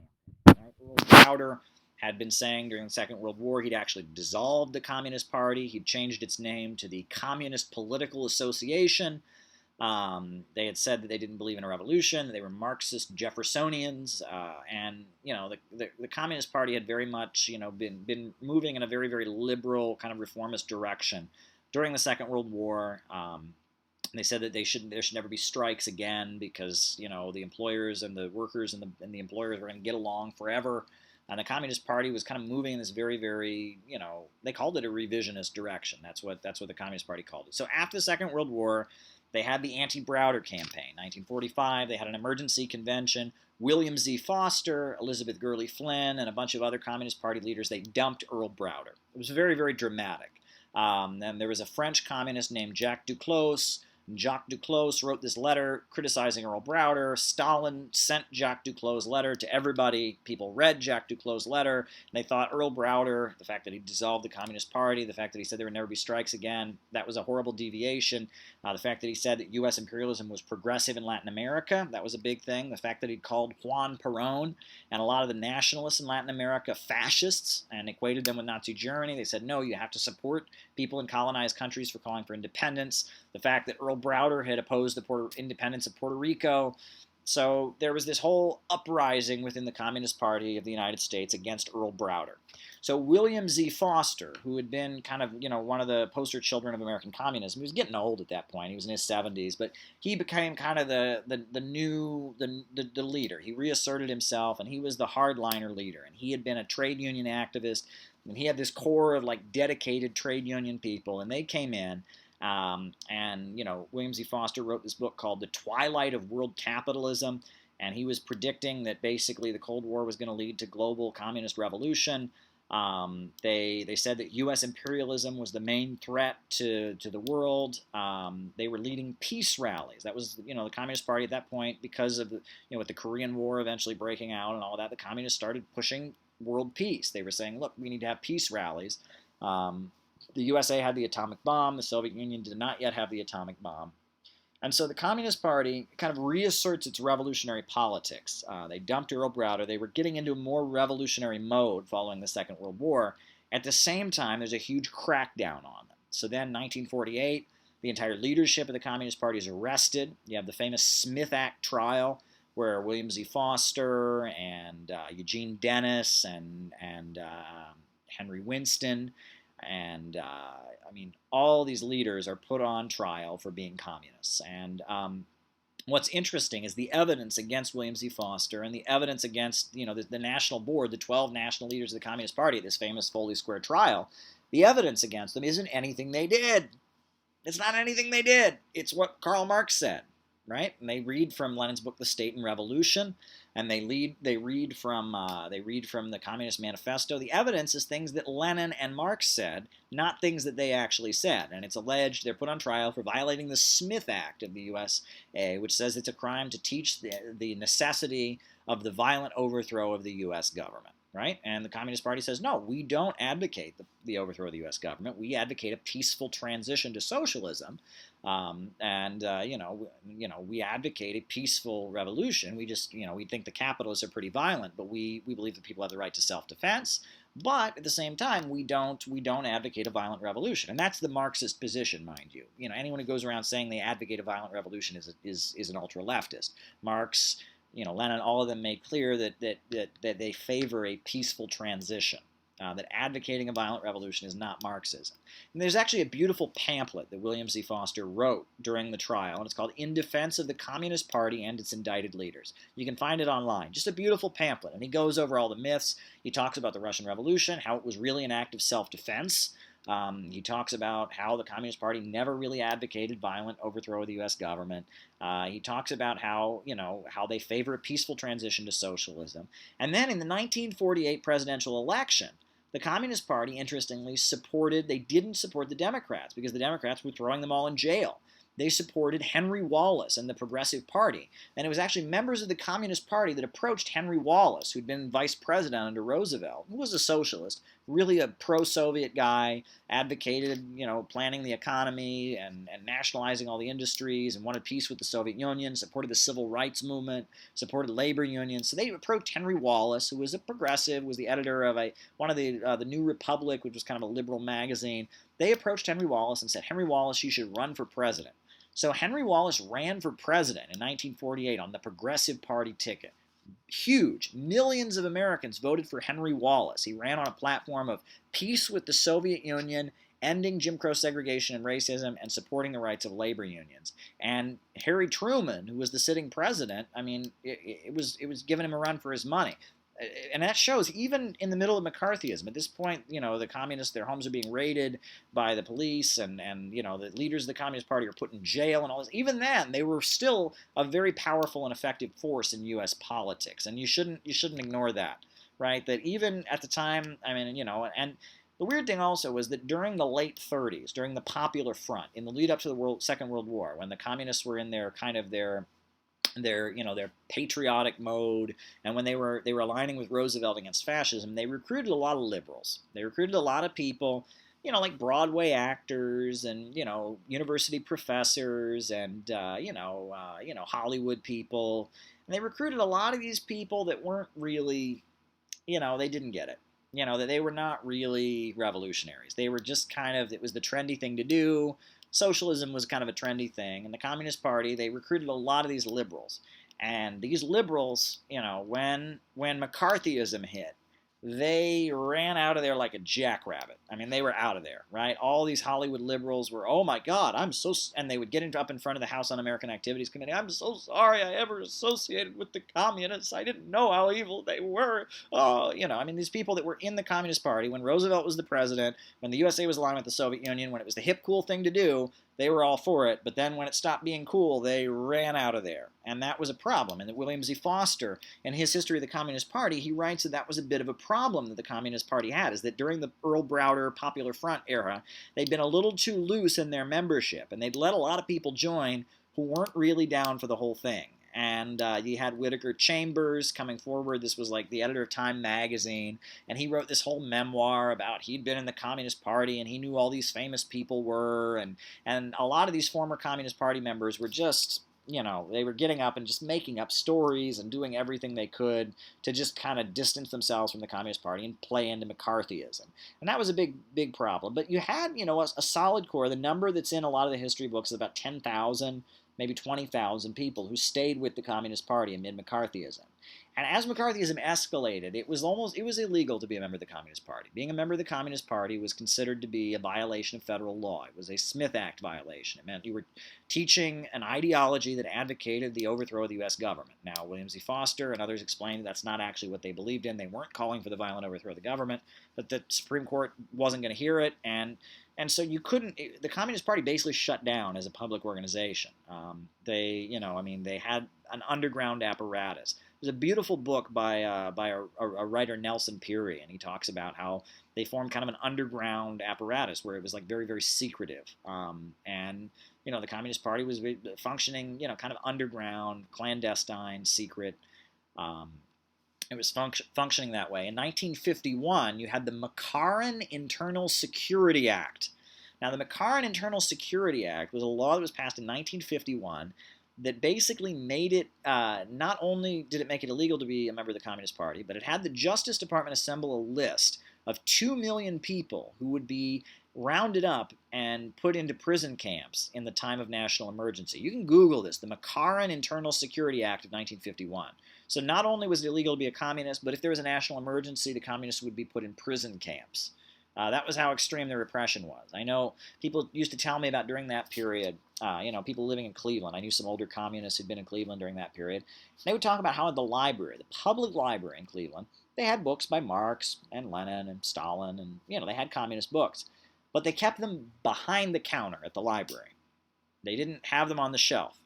They had them behind the counter. And if you wanted to get one of those books, you had to go up to the counter, and then you had to show your ID so they could write down your name. Oh, you want to buy a Karl Marx book? Okay, we're going to write down your name. And then, according to these communists that I knew in Cleveland, if you then checked out a Karl Marx book after they wrote down your name, in a couple days, the FBI would come to your home and say, why did you want to read that Karl Marx book?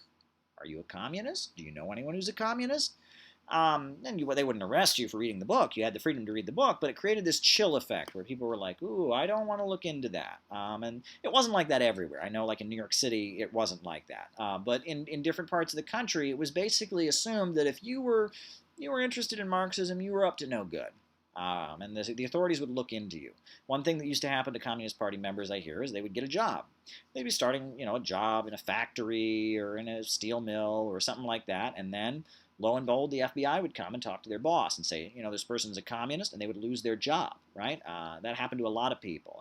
I knew a woman who was in Buffalo, New York, older woman. She was a teacher, and she was actually a Trotskyist. She was in the Socialist Workers' Party. She was a teacher, and then, she'd been teaching, and then they had a protest, and they took her picture, and then, the FBI came to the school and said, are you going to allow a communist to be teaching the school children? She lost her job as a teacher.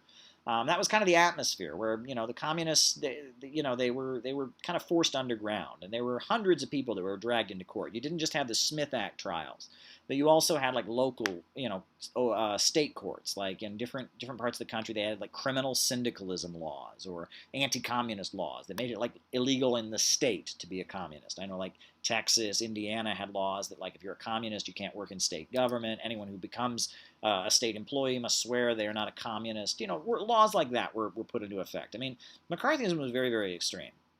But then, and then the ultimate of McCarthyism was the execution of the Rosenbergs, right? Julius and Ethel Rosenberg.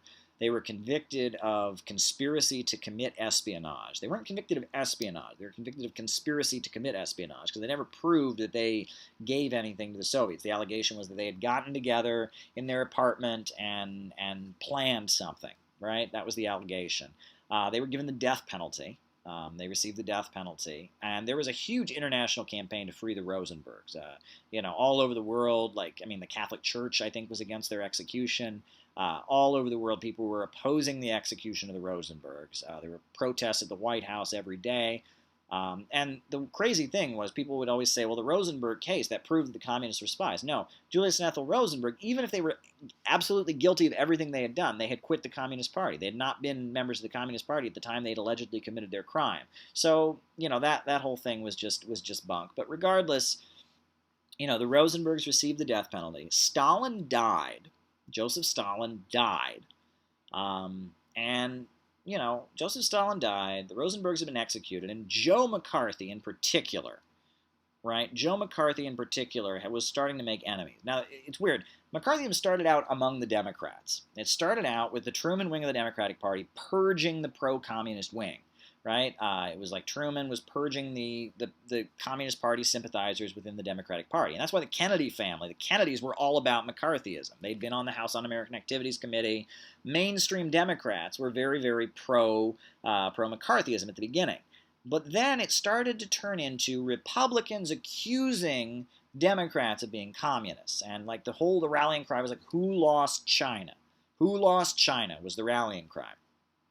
So Republicans were accusing Democrats of being communists. And then you had Joe McCarthy, the senator from Wisconsin. And Joe McCarthy was accusing all kinds of mainstream political figures of being communists. And Joe McCarthy, he represented a strata within the McCarthyism. I mean, it was McCarthyism, named after him. But within that kind of anti-communist hysteria, he represented, the mainstream didn't really like Joe McCarthy. Joe McCarthy was saying that the U.S. Army was communist.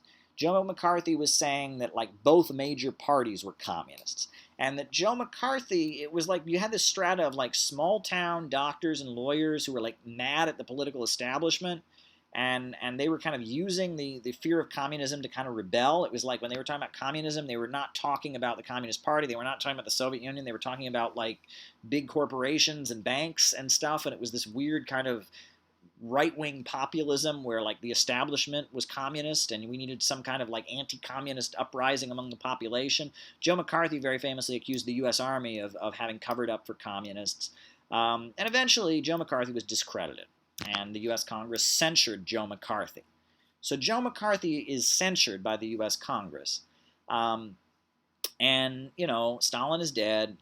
The Rosenbergs have been executed, and McCarthyism is starting to die down. And actually, William F. Buckley, interestingly enough, who became a big conservative later, William F. Buckley's career, in a lot of ways, can be traced back to the fact that he was a Republican who was against McCarthyism. And there was a lot of fear among mainstream Republicans that the McCarthyism was going to have a blowback, and that the left was going to get stronger because this McCarthyism stuff was so out of control. There's a Supreme Court ruling, Yates versus the United States, that says, well, you can be a communist as long as you don't advocate the overthrow of the U.S. government. And, 1956, the Communist Party starts to function publicly again. They're starting to be like a legal organization again. But what happened, right? 1956, that's the same year you have the 20th Party Congress, and you have Khrushchev, and he gives that secret speech where he says, oh yeah, all that stuff we said about Stalin that wasn't true, yeah, it's all true. It's all totally true. Stalin was awful. Stalin, oh yeah, it's all true, right? And the New York Times prints the secret speech. It's printed.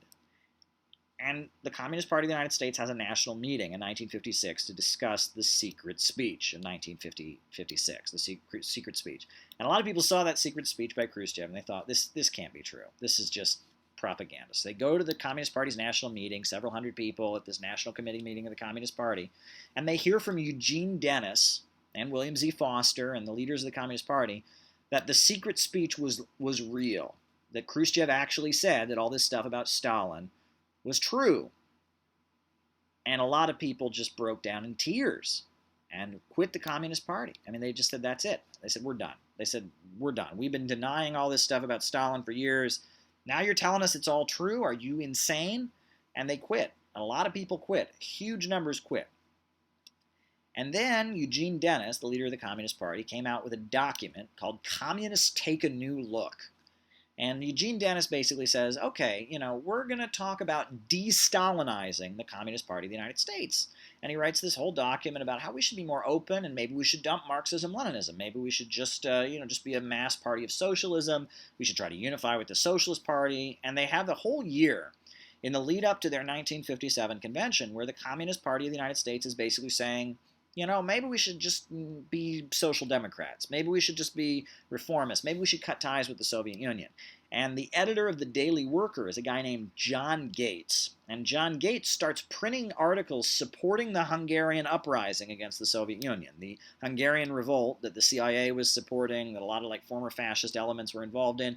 John Gates is in the Communist Party, and he's saying, you know what, let's de-Stalinize, let's support the Hungarian uprising. And the Daily Worker newspaper, or the People's Daily, or the People's World, is printing, supporting the Hungarian revolt. And so the Communist Party is having a whole discussion about how to de-Stalinize. And John Gates leads one faction that says, yes, let's stop being Marxist-Leninists.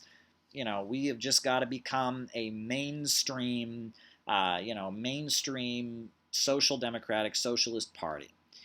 And then you had Eugene Dennis. And Eugene Dennis was the chairman of the Communist Party at that time, or he was the general secretary. I think William Z. Foster was the chairman, but he was so old. But Eugene Dennis, the general secretary, he says, well, we can keep our ties with the Soviet Union, keep Marxism-Leninism, but we got to go along with the Soviet Union's de-Stalinization. We got to stop, world peace is the top priority, and we got to stop supporting black nationalism, right? Because the Communist Party had a position. They supported black nationalism in the United States. They called for the independence of the Black Belt in the South, right? So Eugene Dennis is saying, let's go along with the Soviet Union. And then you had the William Z. Foster faction, the folks that were aligned with William Z. Foster, and they were saying, look, they said, let's not buy into this Khrushchev stuff. Just because Khrushchev says Stalin was bad, we were there in the Soviet Union, and maybe Stalin wasn't so bad, and black nationalism is really, really important, and a lot of these liberal civil rights organizers are not so good, but we ought to maintain ties with black nationalism. So the Communist Party basically split three ways in the lead up to the 1957 convention. 1957 convention happened, and basically the John Gates faction and the Eugene Dennis faction defeated the William Z. Foster faction. The William Z. Foster faction, kind of caved. The people in the William Z. Foster faction who didn't go along with what happened and the kind of the repudiation, they eventually left. And a lot of them, they formed the basis of the Maoist movement eventually. There was a bunch of people kicked out at the 1957 convention. And basically, they declared that they weren't going to drop Marxism-Leninism. They weren't going to, end their ties with the Soviet Union, but they did not support black nationalism anymore. They did not support Stalin anymore, and they favored, they were for only a peaceful transition to socialism. They were opposed to any possible kind of revolution, and they were opposed to all illegal activity, even civil disobedience, people doing sit-ins. They were opposed to it. And eventually, but the John Gates faction was not satisfied. They wanted to just completely end the ties to the Soviet Union. That didn't happen. And so basically you got the Communist Party, really kind of withering down to, Eugene Dennis, the followers of Eugene Dennis and Gus Hall. Now, William Z. Foster, he didn't quit the Communist Party. He stayed in the Communist Party. Most of his allies and supporters quit after the 1956 convention. Um, and after that, the Communist Party really wasn't a hugely relevant force in U.S. politics, actually. The 1957 convention, at that point, when so many people had left in the aftermath of the Khrushchev revelations, when so many people left because they wouldn't cut ties with the Soviet Union, at that point, and then all the hardliners left too, right? You had, all the forces that wanted to continue supporting black nationalism, they were out. All the people who still supported Stalin, they were out. And the Communist Party just kind of became, it was Gus Hall and Eugene Dennis. Gus Hall was in prison at that time, but he got out. And he ended up being like the face of American communism during most of the Cold War. It was Gus Hall. I got some of his books around here.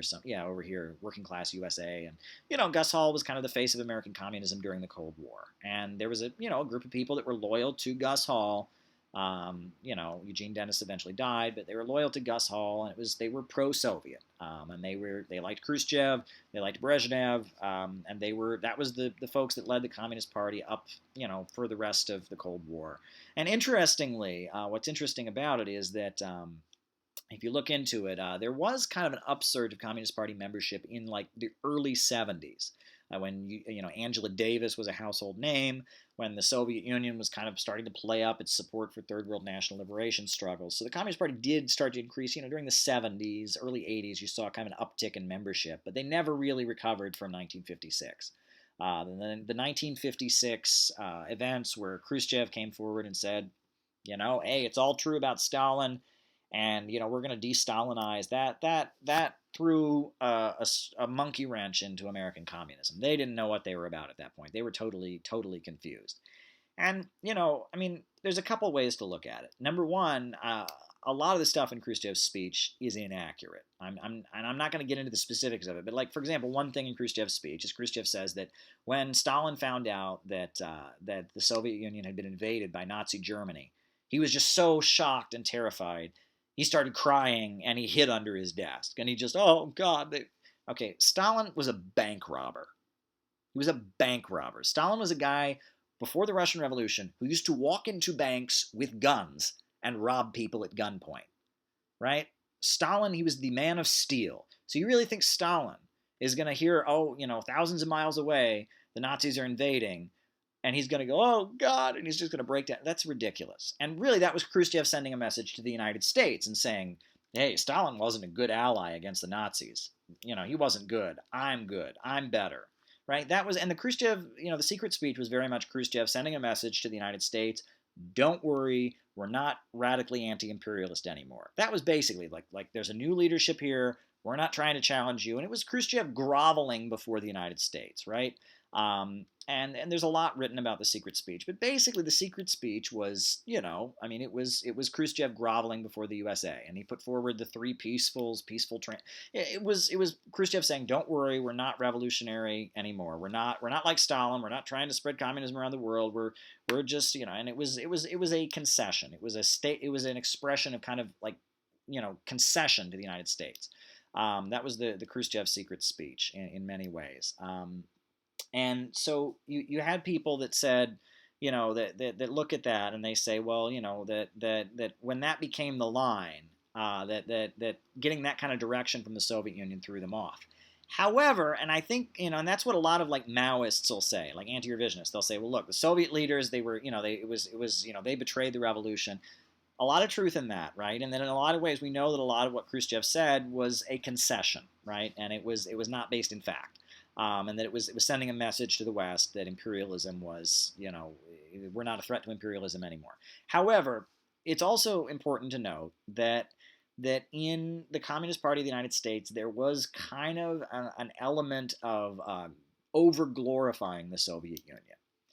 The Soviet Union was just considered to be, heaven on earth. After the Second World War, people were saying the Soviet Union was in the beginning stages of communism, right? I mean, that's absurd. They weren't. Not only were they socialist, they were in the beginning stages of communism. I mean, there was this belief that the Soviet Union was kind of heaven on earth, and that there were a lot of people in the Communist Party of the United States that really just bought into the idea that the Soviet Union was a paradise, that it was just this amazing place. and they didn't really in their heads understand how authoritarian the Soviet Union was, the real problems that they had. They didn't have an honest view of the Soviet Union. They over glorified it. And when it became apparent that their over glorified image of the Soviet Union, was a little bit flawed, and that look, even the leader Khrushchev is saying Stalin did a bunch of bad things. At that point, then you get people saying, well, look, I don't support it at all. And that was, again, that because they didn't look at the Soviet Union in a scientific way, they kind of over-romanticized it. Because of that, they were more or less vulnerable to having a negative perception. So you can look at it, but the crisis of 1956, 57, that was really what did in the Communist Party of the United States more than anything. Thanks for asking that question. I had a lot to say on that. All right, what's going on here?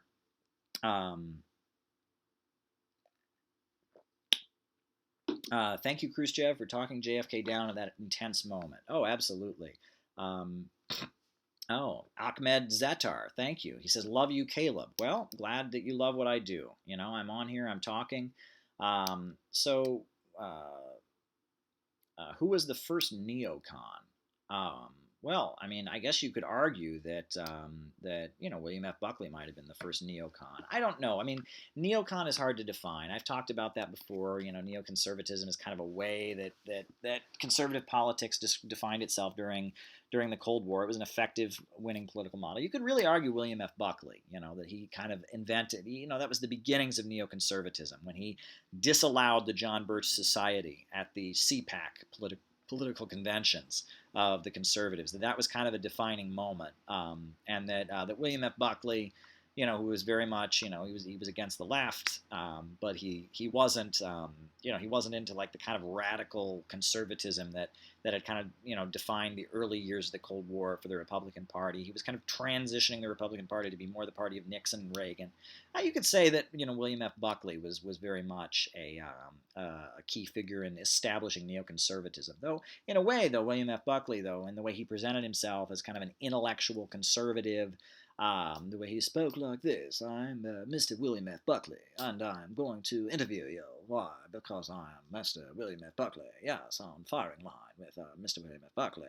I'm very smart, and I've been to Harvard and Yale, and I'm a conservative. But when he talked that way, that wasn't neocon. The neocon formula is Rush Limbaugh and Bill O'Reilly, right? I'm an ordinary man, and I support the war, and if you don't like it here, why don't you move to some other country? That's like neocon, right? That was the neocon formula. William F. Buckley was coming out of the old right, but he started to kind of figure these things out. And William F. Buckley was the beginning of neoconservatism, but ultimately the winning formula for neoconservatism was Rupert Murdoch. That was the Rupert Murdoch journalism. That was very much the winning formula. Where you had this kind of this like populist ordinary guy against those elitist liberals who don't understand. That was kind of it's kind of like you can think about that song. There was a country song that was very popular in like 1968, 1969. I'm proud to be an Okie from Muskogee. Okie from Muskogee.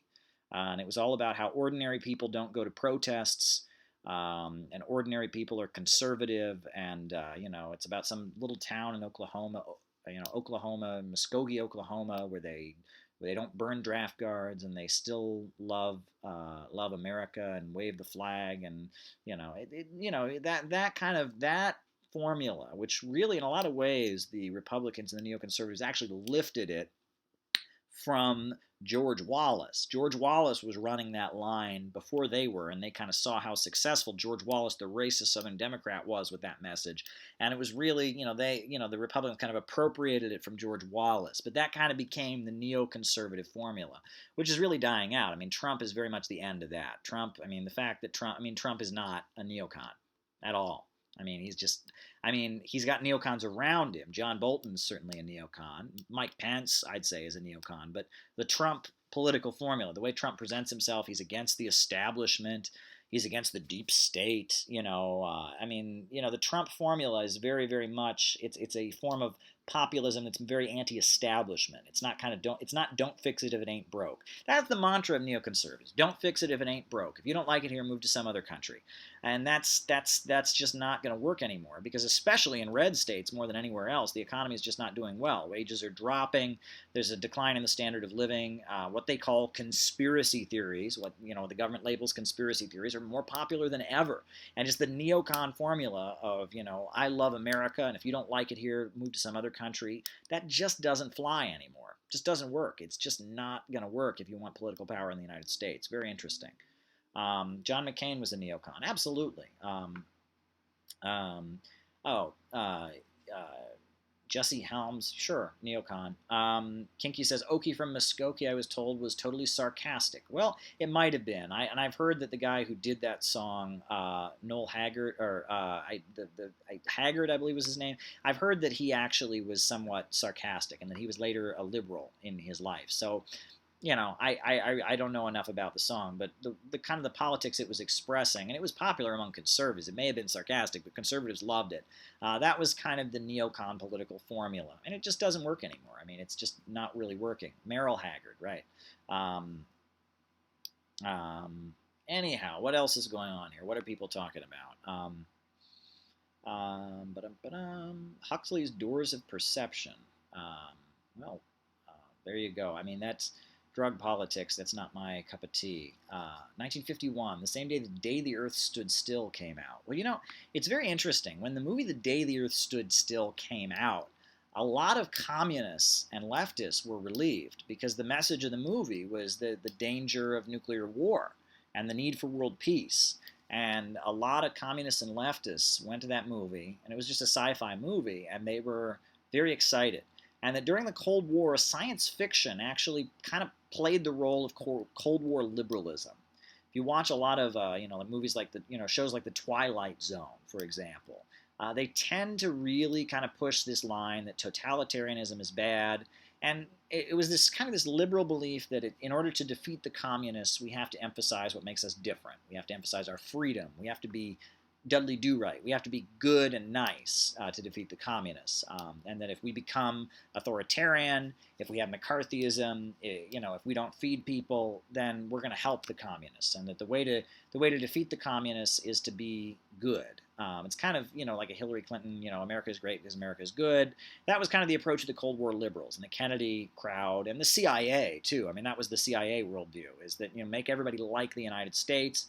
Kennedy actually put pressure on a lot of different U.S.-aligned regimes around the world to do things like land reform, and to lighten up, because the idea was that if you make conditions harsh enough, people will become communists.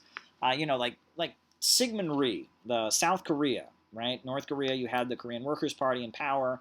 In South Korea, you had a military dictator called Syngman Rhee, and Syngman Rhee was the military dictator. And there was the famous April Revolution, where in South Korea, the students rose up against Syngman Rhee and brought him down. And there was like a mass uprising of students and workers and labor unions in South Korea. And, the U.S. government, the Kennedy administration, a lot of Democrats and liberals said, look, we got a problem in South Korea, right? In North Korea, we got communists running the place. In South Korea, people are very poor. The standard of living isn't very high. And, we got this brutal military dictatorship that isn't popular. So after Syngman Rhee, you had the rise of Park Chung-hee, who was another military dictator. But the Kennedy administration and a lot of liberals had the idea that in order for Park Chung-hee to be a strong force against the communists, they needed to create a middle class, right?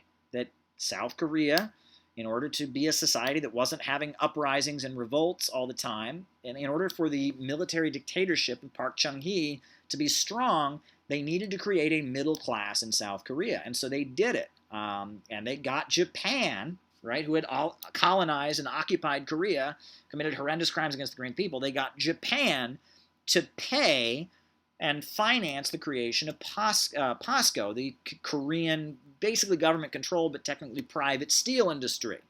And so you got the creation of kind of an urban middle class in South Korea in order to strengthen the dictatorship of Park Chung-hee. And that was very much part of this this Kennedy strategy. Look, if we're going to fight the communists, we have to allow countries that are aligned with us to start doing things that are in their own interest. In Chile and in Argentina, you had the creation of, some basically, industrial middle classes, miners in Argentina and Chile getting higher wages. They were, it was for Latin America, it was higher wages.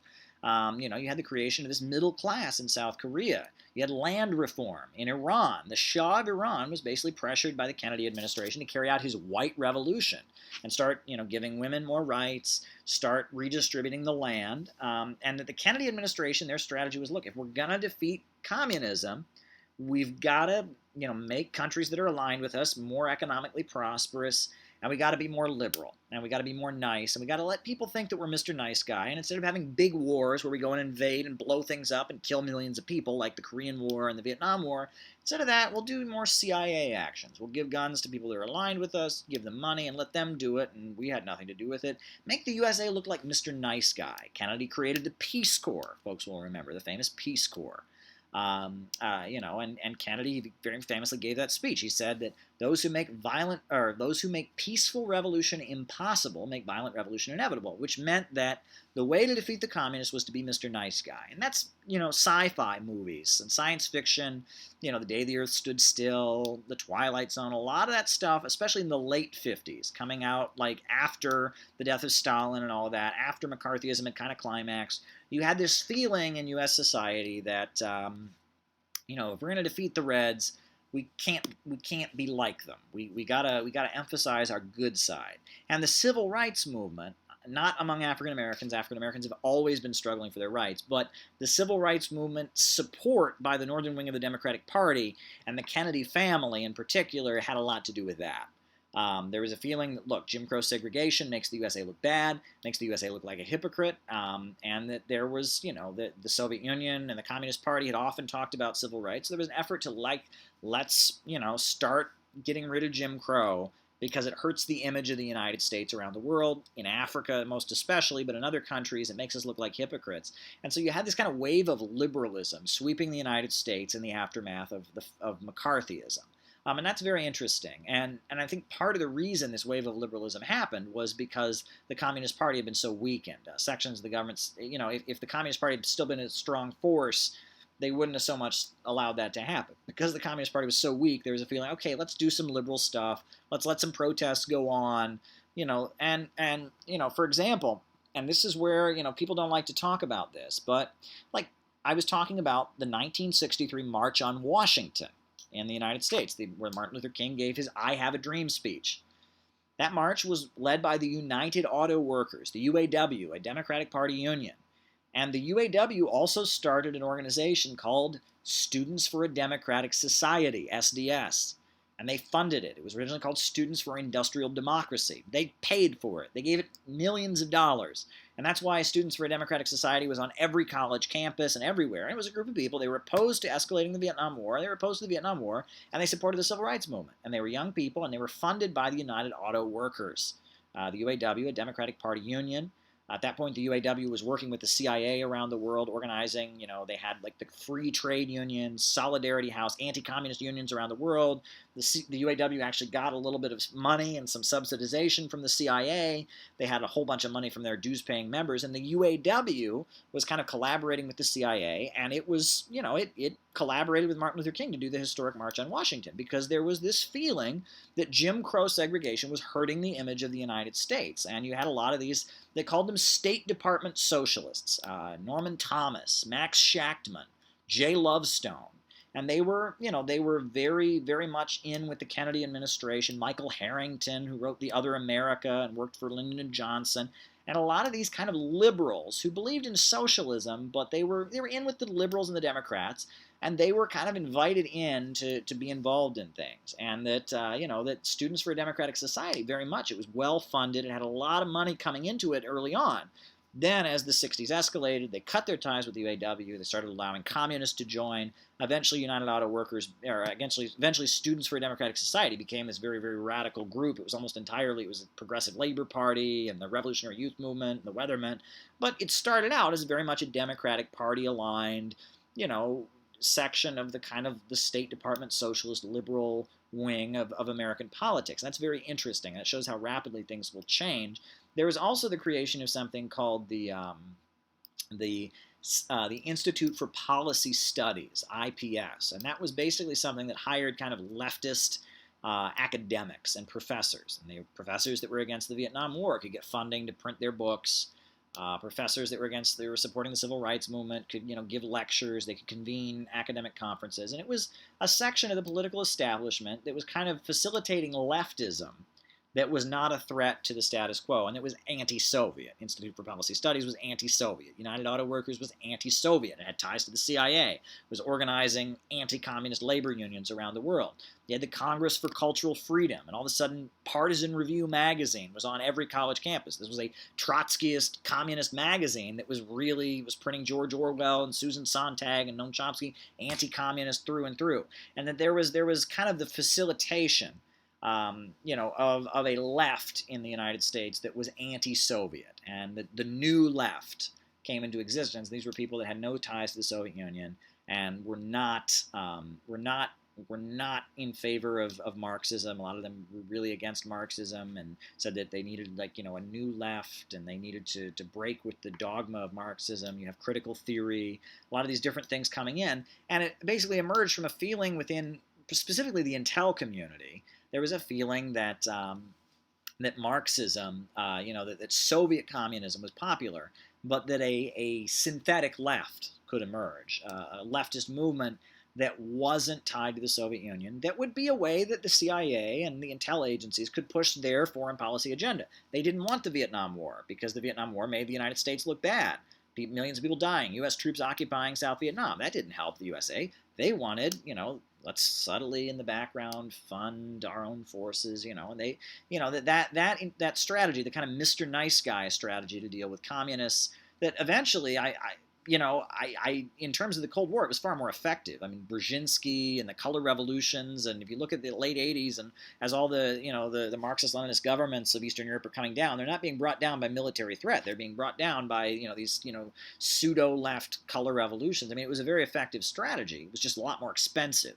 You didn't make money from the military-industrial complex. Instead, the USA is, subsidizing and funding art galleries and newspapers and just doing everything it can to kind of, fund and subsidize people. But that strategy ultimately was quite successful in the Cold War. It probably had a lot to do with the USA winning the Cold War.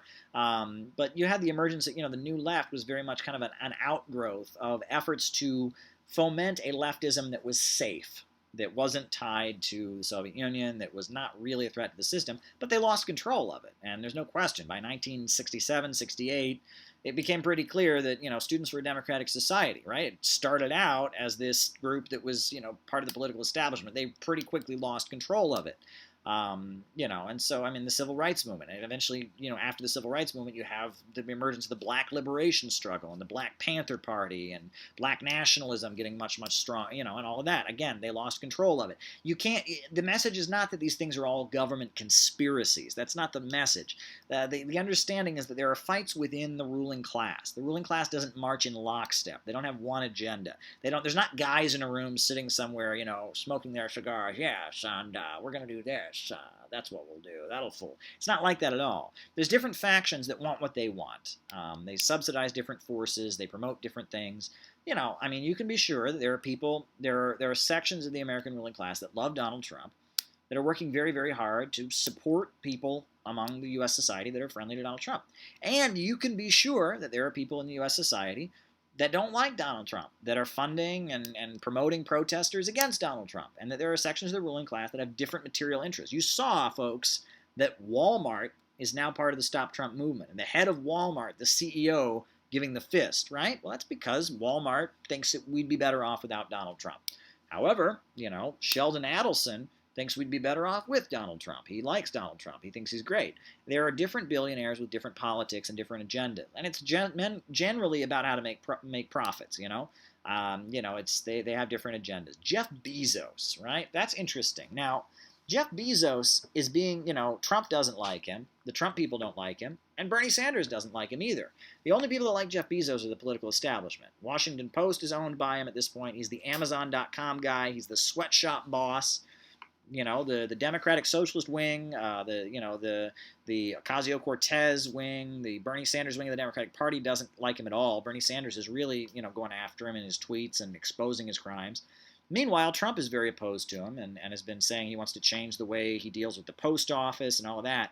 Jeff Bezos, I guess now is the richest man in the United States. I don't really buy all of that because, again, they're the richest people in the world because they're so poor they have to keep their money in their own name. He's nowhere as near as wealthy as and has as much power as the Rockefellers. But regardless, Jeff Bezos, he's kind of the target of both the Trump wing and the Bernie Sanders wing, and it's because he's really, he's opposed to the political, he is the political establishment. Jeff Bezos is the walking incarnation of the political establishment at the end of the day. He's the Washington Post, he's Amazon.com, he's low wages, he's he's, retail stores being shut down by online shopping. Jeff Bezos is low-wage capitalism, and he is the establishment, and you're seeing reactions against him on the far right and the far left, and that's interesting. The face of U.S. politics is quite interesting these days. Oh boy, I'm only going to go a little while longer, folks. Got things to get to in the morning. It's almost 1:31 in the morning here, but they then subsidized college and universal health care as socialist. They want capitalism with a welfare state. What's going on here? All right, what are people saying here? Yeah, but Jeff Bezos used to be a visionary. Bezos makes $4 million, $400,000 an hour. Interesting. Didn't know that. Caleb Maupin, you should mention the cult church in South Korea that also blew up during Park's regime. I think Ruben Garcia is referring to the Unification Church, Reverend Sun Myung Moon. That's very interesting. Now the Washington Times in Washington, D.C., the main conservative newspaper in Washington, D.C., is actually owned by Reverend Sun Myung Moon's church, the Unification Church. Very interesting religious group. It starts in South Korea. You have Reverend Sun Myung Moon. He says Jesus had appeared to him when he was a child and told him he was the second coming. He says that Jesus' mission on earth never got completed because Jesus never got married. And he starts the Unification Church, and that he says he's the second coming of Jesus. He's here to unify the Christians of the world, to wage a holy crusade against communism.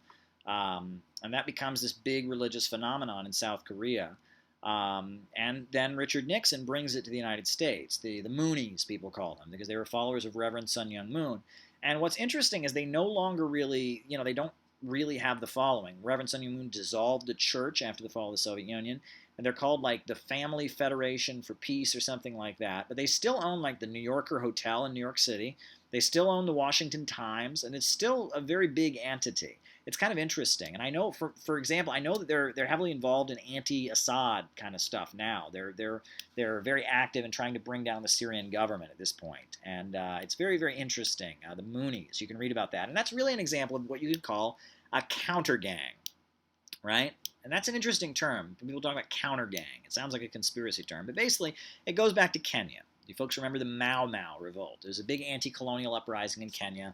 The Mau Mau are revolting against the British. And so the British figure out that, that they can fight the Mau Mau, but that most of the population of Kenya, maybe they're not involved in the anti-colonial revolt. They kind of sympathize with the Mau Mau. So then they have this idea. They go to the tribal rivals of the Mau Mau, people that just don't like the Mau Mau on like a tribal basis. They're from this other village somewhere. They've got a long-standing, grievance against them. And they go to these folks, they give them guns, and they say, you're now like the Kenyan Liberation Army.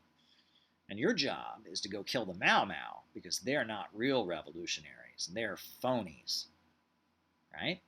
And the British refer to that as a counter gang. And there's actually a book, Gangs and Counter Gangs, by one of the British Army generals who was leading people. And he's basically explaining that's what you do. And then when you're leading a colonial fight, you establish counter gangs. That way, when a group of white soldiers march into a village in Kenya and shoot a bunch of African, resistance fighters, the population that, these African resistance fighters look like me, they identify with them. But if you get a counter gang that denounces the resistance fighters as being phonies, that's a much more effective way of defeating an insurgency.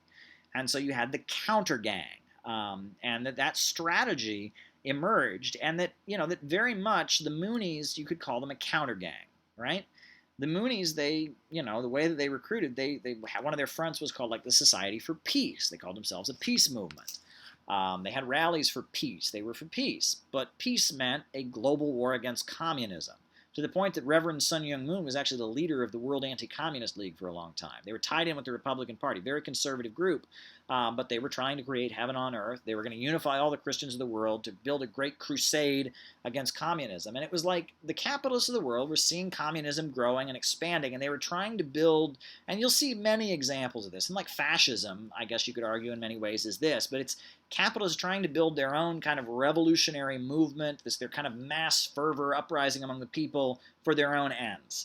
And the Moonies, it was a religious group in South Korea that wanted to defeat world communism that became very, very useful. And congressional testimony reveals that they were funded by South Korean intelligence, funded by Japanese intelligence. That's a matter of public record. The Church Committee revealed that in the late 1970s. This group was on the payroll of intelligence services. And from what I understand, Reverend Sun Myung Moon eventually did time for tax fraud because he wasn't, he was lying about how much money he was getting from these intelligence agencies.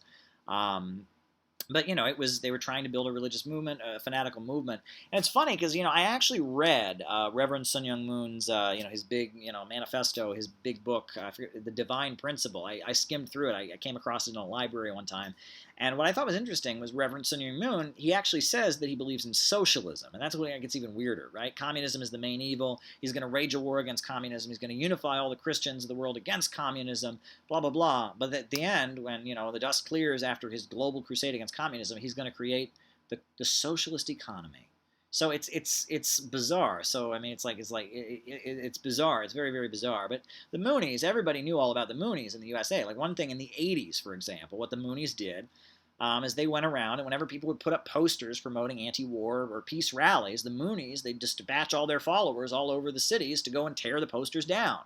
That was what they did. They did like free volunteer and campaign work for like Republican politicians. And they were a mass, they were a religious political movement that emerged in South Korea in like the 50s and 60s, but in the United States, they were imported to the USA. Richard Nixon brought them to the USA, and they became kind of a staple of Republican Party politics in the 70s and 80s and up into the 90s. And they still have ties. I think, even though the group, because its whole mission was fighting communism and the leader died and they're on their way out, they still have a lot of money. And what's interesting is they're still, like in Republican circles, they still have a lot of sway. The Washington Times, the newspaper that they own, is still very widely read. So yeah, it's quite interesting. The Moonies as an example, kind of a counter gang. You could say it's similar to Wahhabism, right? The Wahhabi movement that fought against against the Soviet Union and the People's Democratic Republic of Afghanistan. The Wahhabi movement, it's working against Bashar Assad. You could say it's another like counter gang, right? It's this attempt to build kind of a movement of fervor to serve imperialism. It's very interesting to see how these kind of groups operate. But enough about that. Right. Start a Marxist study club, make videos, write a blog, stay focused on class. There are two explosively competing classes that are mutually exclusive. That's the whole thing that they throw at people is they say, well, you're a class reductionist. I don't feel like that's fair.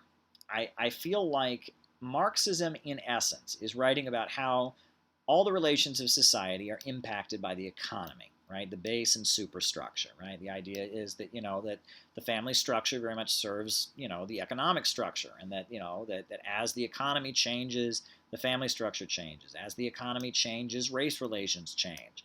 And that this is all rooted in economy. But it's not saying that the only thing that matters is class. I don't see Marxists going to people of color and saying, "Hey, don't fight against racism. Only fight against, the class oppression." I don't see Marxists going to women and saying, "Don't fight against sexism. Only fight against." I don't see that, right? That's a caricature. That's a big thing on the campuses. They say, "Don't be a Marxist because Marxism is class reductionism." But I don't see that among Marxists. And in fact, in left circles, identity politics now is like a huge, huge thing. I just don't see class reductionism in left circles. I do see hostility to black nationalism, but I don't understand that at all. I know that a lot of Marxist groups are very hostile to black nationalism, to the point that they're, now that, there are a lot of kind of like George Soros liberal groups that are protesting police brutality and see black nationalists as their enemies. Marxists almost always end up siding with, the liberals against the black nationalists. That I don't understand. Lenin always made clear that you would support an oppressed nationality. So when Marxists join the campaign against black nationalism by liberals, that I don't understand. But yeah, I don't see. Nowhere do I see Marxists saying to people of color, don't fight racism, only fight your oppression, your economic oppression. I don't see Marxists going to women or LGBT people, don't fight your other oppression, only fight on the economic basis. It happened. I know it happened in the past, like the 1930s. The Communist Party made mistakes in relation to the African American community, but I just don't see that. In fact, I see the opposite trend. I feel like if you talk about economics, in so many left circles, if you know anything about economics, it's like, oh boy, one of those people who reads books. There's this hostility to any, if you talk about actual Marxism, there's a hostility towards you, right? All the stuff I've been saying tonight, it's been so many times it was used against me. The fact that I knew this stuff, right? That I'd actually studied the movement, right? I didn't want to just go to rallies and dance around and have fun. The fact that I knew like Marx and Lenin, not like Judith Butler, that was, if you talk the way I do in left circles, you get attacked. It's not like, this class reductionism thing, I don't see it. I see the opposite, because most of the people that become leftists, they become it on their campus. The identity politics is very big. We're in a bit of a mess here. We really are. We're in a bit of a political mess. I'm doing the best I can and trying to spread a good message and push the world in a good direction. But there you go. You should see the number of people who tell me that they think I'm a fascist or a neo-Nazi. I really don't understand how anyone could think that. Whatever. You can't convince people. There's this atmosphere created in left-wing circles where basically the left has become the defense of the political establishment, and it's very, very scary. What else is going on?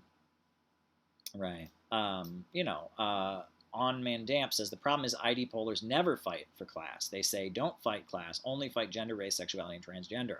And that's the point. And that now on the campuses, there's you're not allowed to, and there's actually, they call you a Bernie bro, right? If you talk about low wages, if you talk about corporate, control of the Democratic Party, if you talk about, the wars and profits, then you're a Bernie bro. You're sexist, right? If you talk about any of those issues. I've had people say that if you talk about the heroin crisis, that one blows my mind. If you talk about the heroin crisis, where Big Pharma pushed doctors to overprescribe opioid medications, right? Big Pharma, big pharmaceutical companies, wealthy pharmaceutical companies pushed doctors to overprescribe opioid medications. Meanwhile, the war in Afghanistan flooded the world market with cheap heroin, right? If you talk about that, you're, quote, a white nationalist, because that is a, quote, white issue. I kid you not.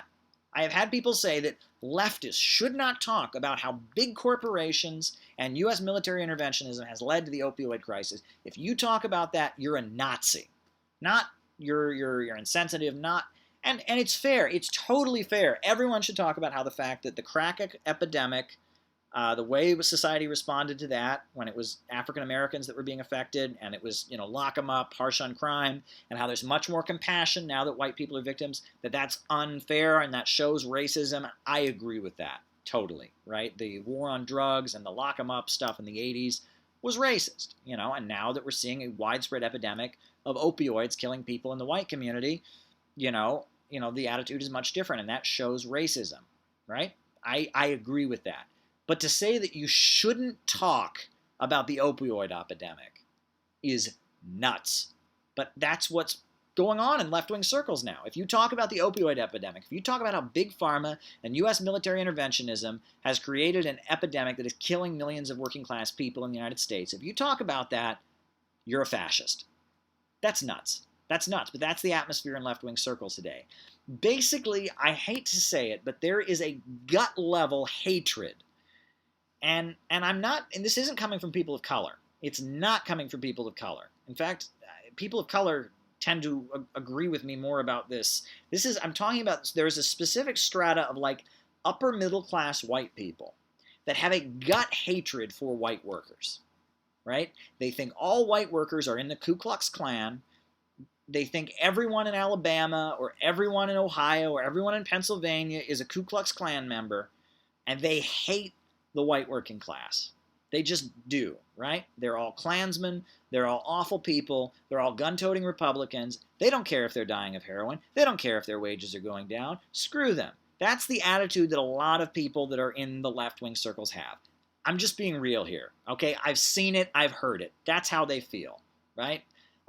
It's just a fact. I hate to say it. These are people who went to Ivy League schools, Harvard and Yale, and they got their degree. And leftism is this really great paper that just like opened their mind about white privilege and oh my God, and they hate low-income white workers, the kind of people who grow up in Appalachia. They hate them. They hate them on a cultural level. They hate country music. They hate. It's contempt for white workers on just a cultural level, and it doesn't come from people of color. I'm talking it comes from like upper middle class whites, and I can't explain it. It's coastal elitism, it's classism more than anything, and it's this attitude that all the rural whites, suburban whites who voted for Trump are the scum of the earth and screw them. And that attitude is very, very common, and in left-wing circles, people feel that way. And it's a cultural divide in the United States more than anything. I don't even think it's really about politics. I think if all the people in Ohio and Pennsylvania and Alabama and Texas all became socialists, these people would still hate them.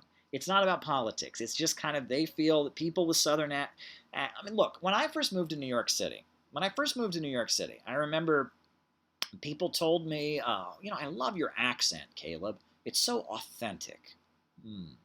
So authentic. And people thought I was like faking the way I talk because clearly no educated person would ever talk that way.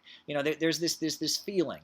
I've had people say to me, well, I don't want to get too much into this, but there is this contempt for the white working class among upper class elitist urban white people. It's there. It's totally there. It is absolutely totally there. And I think that's the root of the problem, is that Marxist groups, they exist in major cities. They exist in kind of cosmopolitan, wealthy, bohemian areas. It's for rich kids who want to be edgy and fight the system man, and they travel around the world, so they have access to more independent ideas. That's where Marxism has been in U.S. society for so long. And based on that, a lot of the Marxist groups are dominated by people who think that all the people who used to work in factories and are having their communities destroyed by heroin and all of that are their enemies. And you know what? I grew up in Ohio, and I'm from a small town in Ohio, and I can tell you, I didn't fit in there.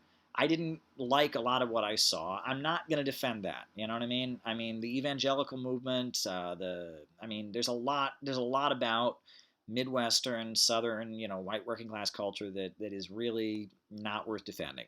And I'm not going to sit here and glorify that, but I'm just going to say that class is a big issue. There's a beautiful sketch on Saturday Night Live where you had Tom Hanks, and he was on Black Jeopardy. Have folks seen that sketch?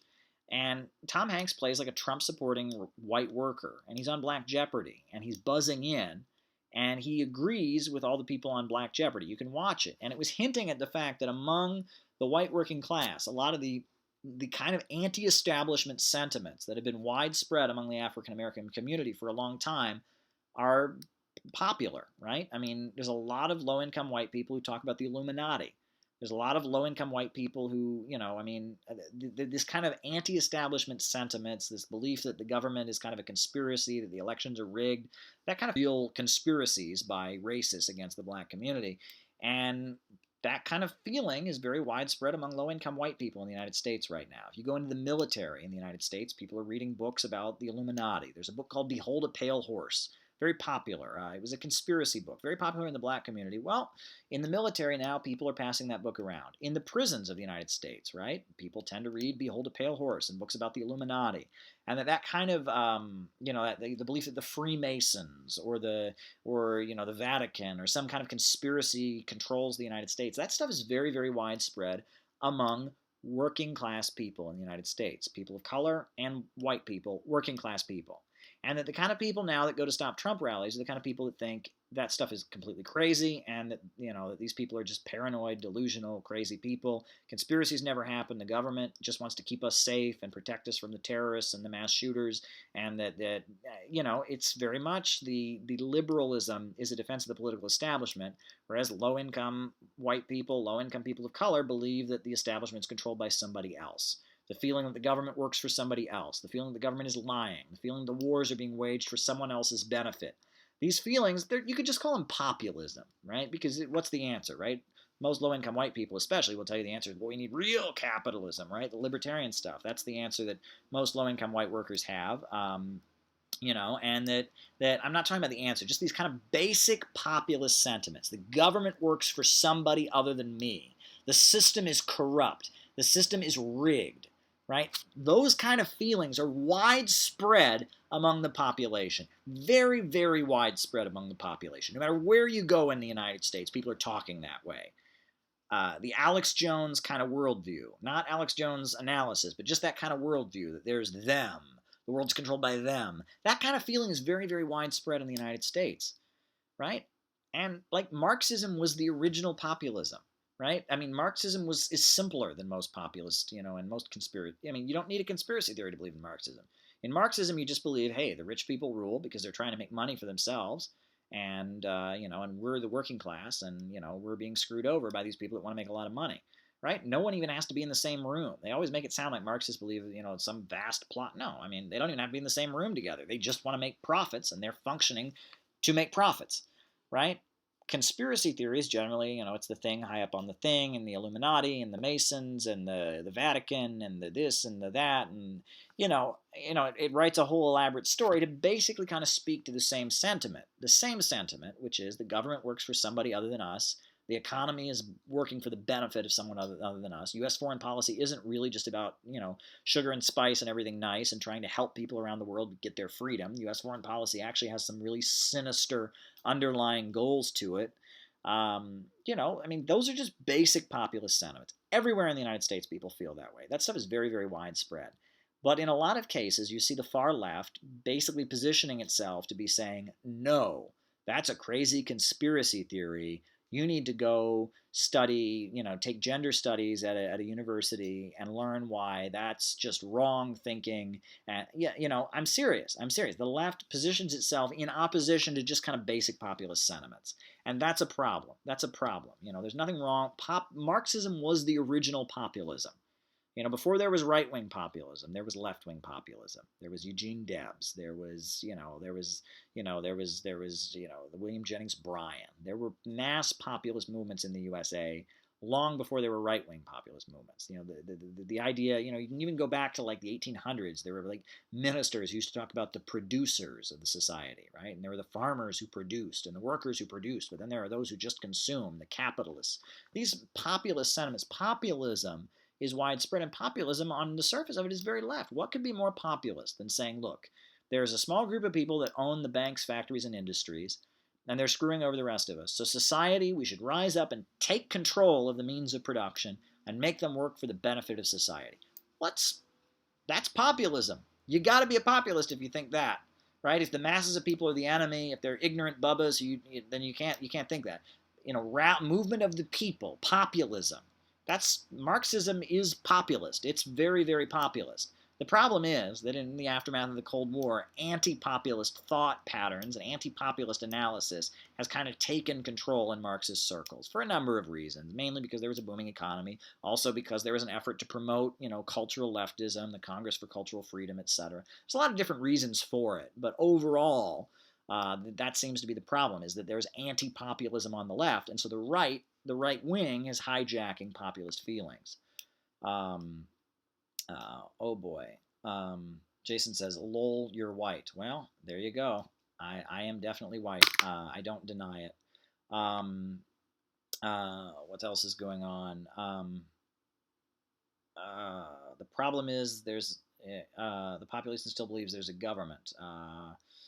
LOL gender studies. Well, no, there's nothing wrong with gender studies. I mean, I took, feminist philosophy when I was in college. I learned a lot from it. I mean, it's educational stuff. I mean, there's nothing wrong with any of this stuff, but it's again that there's when it becomes like that's the answer, not Marxism. That's where I would disagree with it. But I learned a lot from it. People should read. I read all kinds of stuff. I got Trotsky books here. I'm not a big fan of Trotsky. I've studied Trotsky, and in order for me to really understand why Trotsky was wrong, I had to study Trotsky.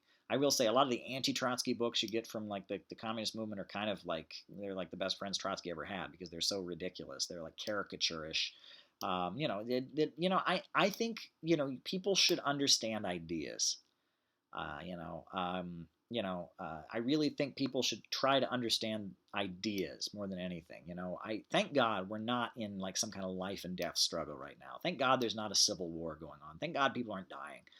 Right now, it's a battle of ideas. Basically, the economy has crashed. The government is setting up more and more of a police state, and people's minds are finally opening up, and they're saying, "Wow, there's something rotten in the state of Denmark. There are problems in our society." And so now it's a battle of ideas. And how do we get people to understand that the problem is capitalism? That's what we're in. And people, that's why I honestly, these Antifa people, what they're doing, it's not only does it help the far right, it's very dangerous. It's very, very dangerous because if there were to be some kind of civil war today, yeah, I think I know who would win. I'll be straight up there. Nobody should be escalating things to that kind of level right now. I mean, my goodness, we're in a period where U.S. society has kind of gotten out of the post-World War II boom, right? The huge amount of first world goodies and high standard of living that kind of took control of the USA and Western Europe in the aftermath of the Second World War has faded away. The labor aristocracy is being systemically demolished. That strata of high-paid workers who, because they were high-paid, became very, very right-wing and conservative, it's going away, right? People in the United States are starting to get back basic class-conscious sentiments. So that's where we're at. Wow. I've been on here for 2.5 hours. Oh, boy. But why not, right? I mean, I'm talking with my friends here. I love you all, by the way. If you're on here, I love you. Hey, I love you. It's late at night, but I'm having a good chat here. We're all having a good conversation. What a day, what a day, what a day. University classes today aren't like what they used to be, says Fresh Flowers. Well, there you go. Not my problem. I'm not on a campus at this time, thank goodness, right? I think about, when I was in college, Facebook was just starting. I remember when I first got a Facebook, you had to have a college account to just get on Facebook. Not anymore. Oh, Lordy. Social media has really taken off. The world has changed so much, so much. I think I'm going to wrap it up, folks. So unless anyone has a final question they want to throw at me, I'm going to wrap this up.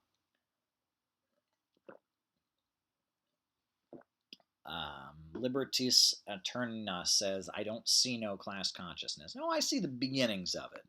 I see the beginnings of it. Like I said, those basic populist sentiments are rising.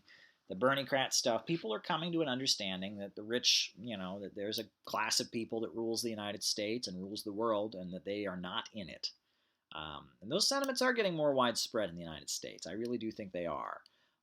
Gradually, slowly, but surely. The question is, what do you do with that understanding, right? And there are a lot of questions that are being asked, and that at this point, the main force that has benefited from the rise in anti-establishment sentiments has been the far right. But now we have Trump in the White House, and he better deliver, right? If the far right, they've had their revolution, they've had their, the Trump revolution, and it's not fixing the crisis. In fact, the crisis is intensifying. I think that the Bernie movement, pretty soon, the ball is going to be in the hands of the Bernie movement. And the question is, will they be able to deliver? Will the left be able to deliver? Or will it just be in the similar situation? And, and that's the question. In the 1930s, fascism, and I'm not talking right-wing populism, I'm not talking about hardline conservative, I'm talking fascism, emerged mainly because the far left had failed. Right? In 1918, you had the German Revolution. German workers rose up. They brought down the Kaiser. They had workers' councils, and the Social Democratic Party took power, and they created the Weimar Republic. And then when Rosa Luxemburg and Karl Liebknecht tried to push the German Revolution further, the socialists organized the Freikorps and killed them. And after the left had failed to create a revolution, and then you had various uprisings throughout the 20s, and you had the May Day uprising, which was a disaster, May Day of 1928, and it got to the point that the left had just kind of played itself out and failed. And after the left had failed, you got the emergence of fascism, and eventually you had Adolf Hitler come in there. In Italy, you had a lot of failed uprisings, and that fascism generally in the 30s was the response to the failure of the left. It was when the communists had been the original populace, and in situations where they just proved themselves to be incapable of organizing a revolution, the fascists came along and said, "Why don't you give us a chance?" That's not the situation. Now, it's communism that's so weak. It's communists and the lefts that are so ideologically weak, organizationally weak. They don't know what they're doing. It's the fascists are the ones that are well organized and have been around, and now Trump's in the White. They're being told, "Hey, look, it's on you. Go and do it," and they're not achieving the results that their supporters would like to see. So there you go. It's a little bit different ballpark. So it's a little bit different chain of events. But in this case, we see the far left or the far right, the new right, basically being handed the ball and told to go run with it, and not delivering really. So there you go. But we're also seeing a very odd polarization where, it's very much like there are defenses of the establishment against anti-establishment forces. And eventually, on a lot of arguments, like about Jeff Bezos, for example. Do you think Jeff Bezos is a good guy? The DNC thinks he's a good guy. The RNC thinks he's a good guy. Trump doesn't think he's a good guy. Sanders doesn't think he's a good guy. But the people who think Jeff Bezos is a good guy are the establishment. And that's the whole thing. Trump is against the establishment from the right. Bernie Sanders is against the establishment from the left, but the establishment likes Jeff Bezos, and we're starting to see weird developments like that. And this is a strange time that we're living in, and that 20th century playbook doesn't exactly work. We're in a strange period in America right now. Did you just call Trump a fascist? No, I did not. Trump is not a fascist. I think that there are fascists who like Donald Trump. I think that there are people in the Donald Trump administration, not in the administration, but there are like rank and file people like Richard Spencer, people like that who like Donald Trump that are fascists. Trump's not a fascist. No. I'm sorry if I misspoke. I don't know who Jason is, but he's saying, and there are things about Trump that I just abhor. I don't agree with him about immigration and trying to, look, his immigration stance, it's like fear-mongering, okay? Immigrants commit crimes at a much lower rate than citizens do, right? And is MS-13 real? Yes, MS-13 is real. And if you want to help MS-13, if you really want to help MS-13, create an immigration crackdown. Make it so people in the immigrant community are absolutely terrified to ever call the police or ever do anything, and you will strengthen MS-13. And I've said this on social media before, and then I get the response, well, they can make an anonymous tip. Yeah, well, what do anonymous tips do? They bring cops into your neighborhood, right? Make it so the immigrant community is terrified. Make it so it's impossible to immigrate legally, and you'll strengthen those groups. That's what they do. They smuggle people across the border. They human traffic. They engage in criminal behavior. They give illegal underground jobs to people who can't do above ground jobs because they're too afraid. They exist in the shadows. Push the immigrant community into the shadows, you're going to strengthen MS-13. And on top of that, immigrants still, despite criminal activity along the border and drug smoke, still immigrant communities commit crimes at a lower rate than citizens do. So the whole thing is bunk, right? And the way he talks about it, like this woman was a victim of immigration, that's just demagoguing. And it's a way of saying, that the crimes, identifying the crimes of one particular individual in a group with an entire group. It's stigmatization, it's scapegoating.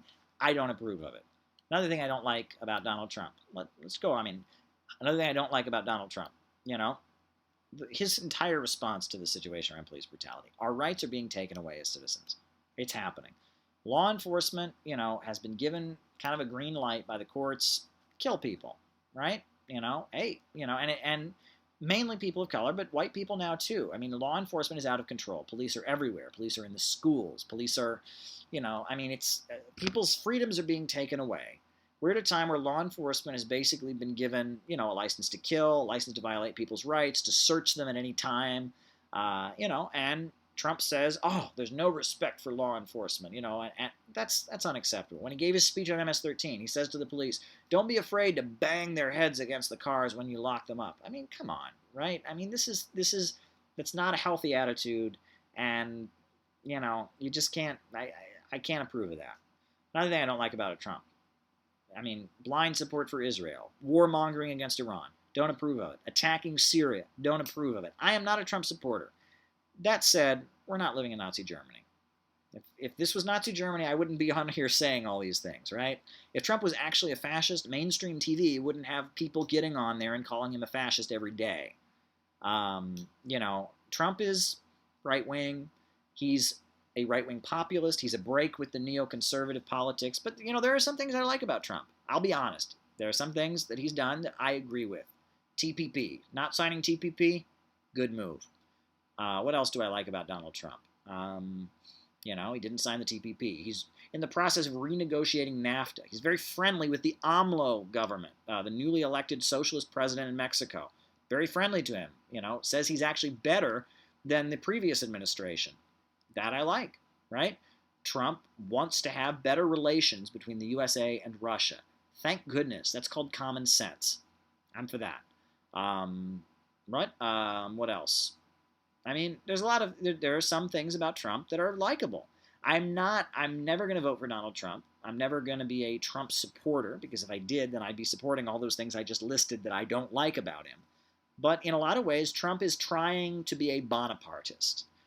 He is an attempt to build a kind of right-wing Bonapartism, and there are some things about it that are basically he's representing one section of the ruling class against other sections, and there are some things about him that are atrocious, and there are other things about him that make him in some ways more progressive.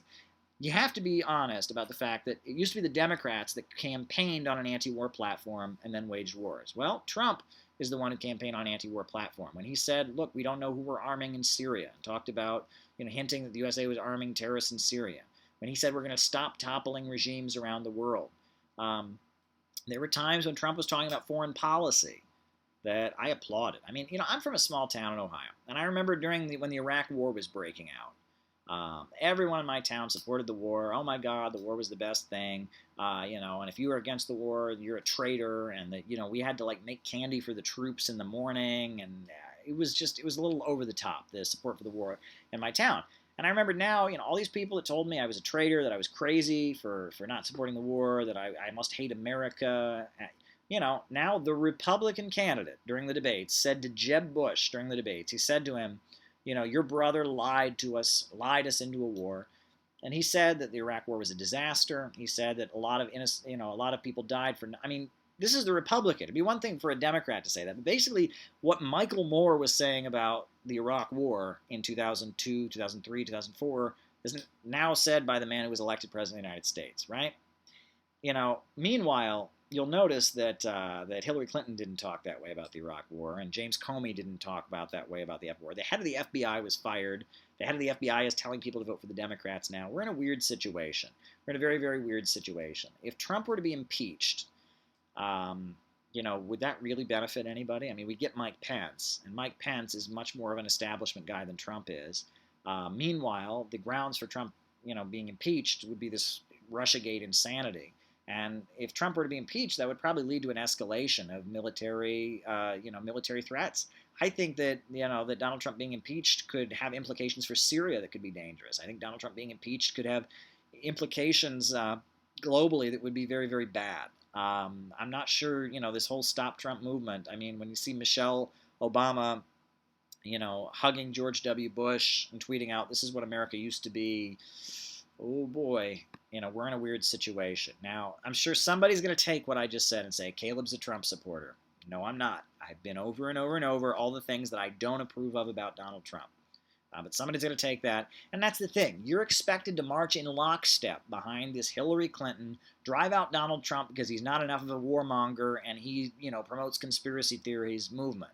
That's what you're expected to do in left-wing circles. And if you don't march in lockstep behind, drive out Donald Trump because he says naughty words and, and that he's not politically correct and he believes in conspiracy theories, if you don't march in lockstep behind that movement, if you don't go along with that pro-establishment mobilization, you're considered to be a traitor and the equivalent of Adolf Hitler. That's nuts. I got to tell you that stuff. That's nuts, and that's suicide for the left. If you actually believe in socialism, you can't go along with this. You can't. You can't. Oh boy, what a night. All right, who else is talking to me? What else is happening here? Wow, Kinky says she lost a job because she opened her mouth about the Iraq War. That is insane, right? I mean, alienation says exactly that'll strengthen the right, and exactly, and that's the whole thing is that this Stop Trump mobilization from the establishment basically feeds into the right. That's absolutely true. You know, I totally agree. I mean, we're in a weird situation here. It's not that simple. It's really not that simple. You know, Richard Nixon, I've talked about this before in lives. When Richard Nixon was driven out, the left went along with it. And Nixon was awful. He bombed Vietnam, killed millions of people. He told the FBI to take the gloves off against the Black Panthers. He was an awful guy. But when Nixon was gotten rid of, the response of the result was neoliberalism. That Nixon was an economic Keynesian, and he would not unleash Milton Friedman and neoliberalism on the American public. And as soon as he was out, Gerald Ford brought Ayn Rand and Alan Greenspan to the White House, and that getting rid of Nixon was a way to get rid of that hard hat Archie Bunker base of well-paid white workers. And that basically Nixon, in order to carry out his kind of authoritarian Bonapartist agenda, he needed to have a base of well-paid workers. And when the economy crashed in in the early 70s, he said we're all Keynesians now. He did the Nixon shocks, wage controls, price controls, and that Nixon, was economically, he created OSHA, he created the EPA, that Nixon, because he was a right-wing authoritarian, he had to maintain a level of economic populism, and he couldn't be a neoliberal free market economist. He wasn't going to go along with Milton Friedman. And the same forces that were funding leftists to protest against Nixon's administration, like the Ford Foundation, like the Rockefeller think tanks, were also funding Ayn Rand and Milton Friedman, and that once Nixon was gone, they could bring in neoliberalism like you wouldn't believe. It was a bit of a mess. That bringing down Nixon, in the end, actually strengthened the right, and it strengthened neoliberalism. And that Nixon was awful, but Nixon, economically was brought down in order to pave the road for more right-wing, neoliberal, free market privatization policies. Nixon wasn't going to play ball with a lot of the crazy, Chicago school economics stuff. He just wasn't going to do it. Nixon tried to create a universal basic income for all U.S. citizens. I bet folks didn't know that. He actually proposed that every family of 4 would get like an income guaranteed to them by the government, right? Richard Nixon, he did a lot of stuff that was very, very left economically so he could carry out his agenda. He went all in Vietnam, and then when it was clear they weren't going to win, he pulled out, and then he followed Henry Kissinger's foreign policy strategy and established ties with China. Nixon was a Bonapartist, and he was driven out for being a Bonapartist. And when the political crisis of the 1960s and early 70s was over, they didn't need a strongman Bonapartist anymore, and the same forces that kind of allowed him to take power and do the really authoritarian things he did brought him down. And it's very interesting to look into that, and I hope folks will read my article on that, because again, someone's going to take this and say, I support Richard Nixon. I don't support Richard Nixon. I don't, right? Nixon killed millions of people in Vietnam. Nixon, what he did to the Black Panthers and student anti-war activists, you can't support Richard Nixon. But the movement to remove Richard Nixon ultimately made the situation worse. That's my point. And I don't support Donald Trump. However, the movement by the political establishment to bring down Donald Trump, it's not good. If Donald Trump were to be removed by like Bernie Sanders, right? If there was like a Bernie Sanders uprising against Donald Trump, that would be one thing. But right now, the people that want to bring down Donald Trump, they see him as a barrier to neoliberalism and U.S. military interventions around the world. And they think and I don't think that Trump's removal at this time would ultimately be beneficial to the people of the United States or the people of the world. I'm just telling you the truth. Now, if Donald Trump were to be removed by different forces for different reasons, that would be different. But the forces that want to bring down Donald Trump right now, they think he's not warlike enough. They think he doesn't sign international trade deals enough. They're scared of the fact that he's not pro-establishment enough. And they want to remove him and replace him with somebody like Mike Pence or Hillary Clinton or, the head of Starbucks. Howard Schultz. So there you go. Oh boy, what a night. What a night. The left needs to stop acting like toddlers tantruming over Trump. Well, yes and no. I mean, there's something, people have the right to be upset. I mean, Trump has said things that are just awful. I mean, about immigrants, about Muslims. He said awful, awful things, right? And people have the right to be upset about that. But let's kind of keep things in mind. The removal of Donald Trump at this point would not advance the forces opposed to capitalism and imperialism. It would strengthen capitalism and imperialism in the United States, and it would weaken, it would make life worse for a lot of people in the United States, and it would make life worse for a lot of people around the world. I just don't, it's like, again, it's kind of, we're stuck between a rock and a hard place. I'm not for Trump, but it's complicated. I'm repeating myself at this point. What a night. What a night.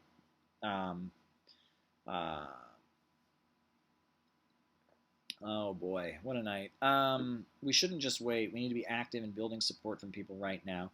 Well, infrastructure, right? Every president, Obama said he was going to build infrastructure. This country's still crumbling. Trump said he was going to build infrastructure. The country's still crumbling, right? I mean, the subways in New York City, it's abominable how long I wait for the subways, 20, 30 minutes for a train to just show up, I go to countries that are much poorer than the United States. The subways are like clockwork. I mean, it's ridiculous. The roads are falling apart. Water is not being purified.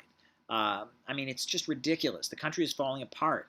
And a real populist movement would say, let's stop spending money on these wars, on destroying countries and tearing people down. Let's start rebuilding the United States of America. Let's, have a jobs program. I love that Bernie Sanders' proposal for a federal jobs program. I loved that, right? That's what a real populist movement would be saying, right? A real populist movement saying, let's start demanding jobs. Let's start rebuilding our university system. Let's start rebuilding the United States of America. Instead of tearing things down around the world and letting the USA crumble, let's rebuild the USA. That would be what a real populist left movement would say. Trump hinted he was going to do that. He didn't do it. Obama said he was going to do that. He didn't do it. But it desperately needs to be done. The opioid crisis, low wage, unemployment, the time has come. Somebody's got to come along and say, look, it's time to start building again in the United States of America, right? There needs to be a mobilization to say it's time to tax the big corporations. It's time to nationalize the oil so the oil profits go into the public treasury. Let's start rebuilding the United States of America. Let's build a good life for the people of the United States, and let's have win-win, I think it would be great. Our subways here in New York City are crumbling. Why don't we hire the China Railway Corporation, right? These people that are making the fastest trains in the entire world, 356 miles an hour. Why don't we hire them to come rebuild our subways? Why doesn't the USA join the Belt and Road? I am for the USA joining the Belt and Road. The Asian Infrastructure Investment Bank, the AAIB, the USA should be part of that. We should be building, we should have, construction projects all over the United States. That's what I'm for. A real populist movement would fight for ordinary people.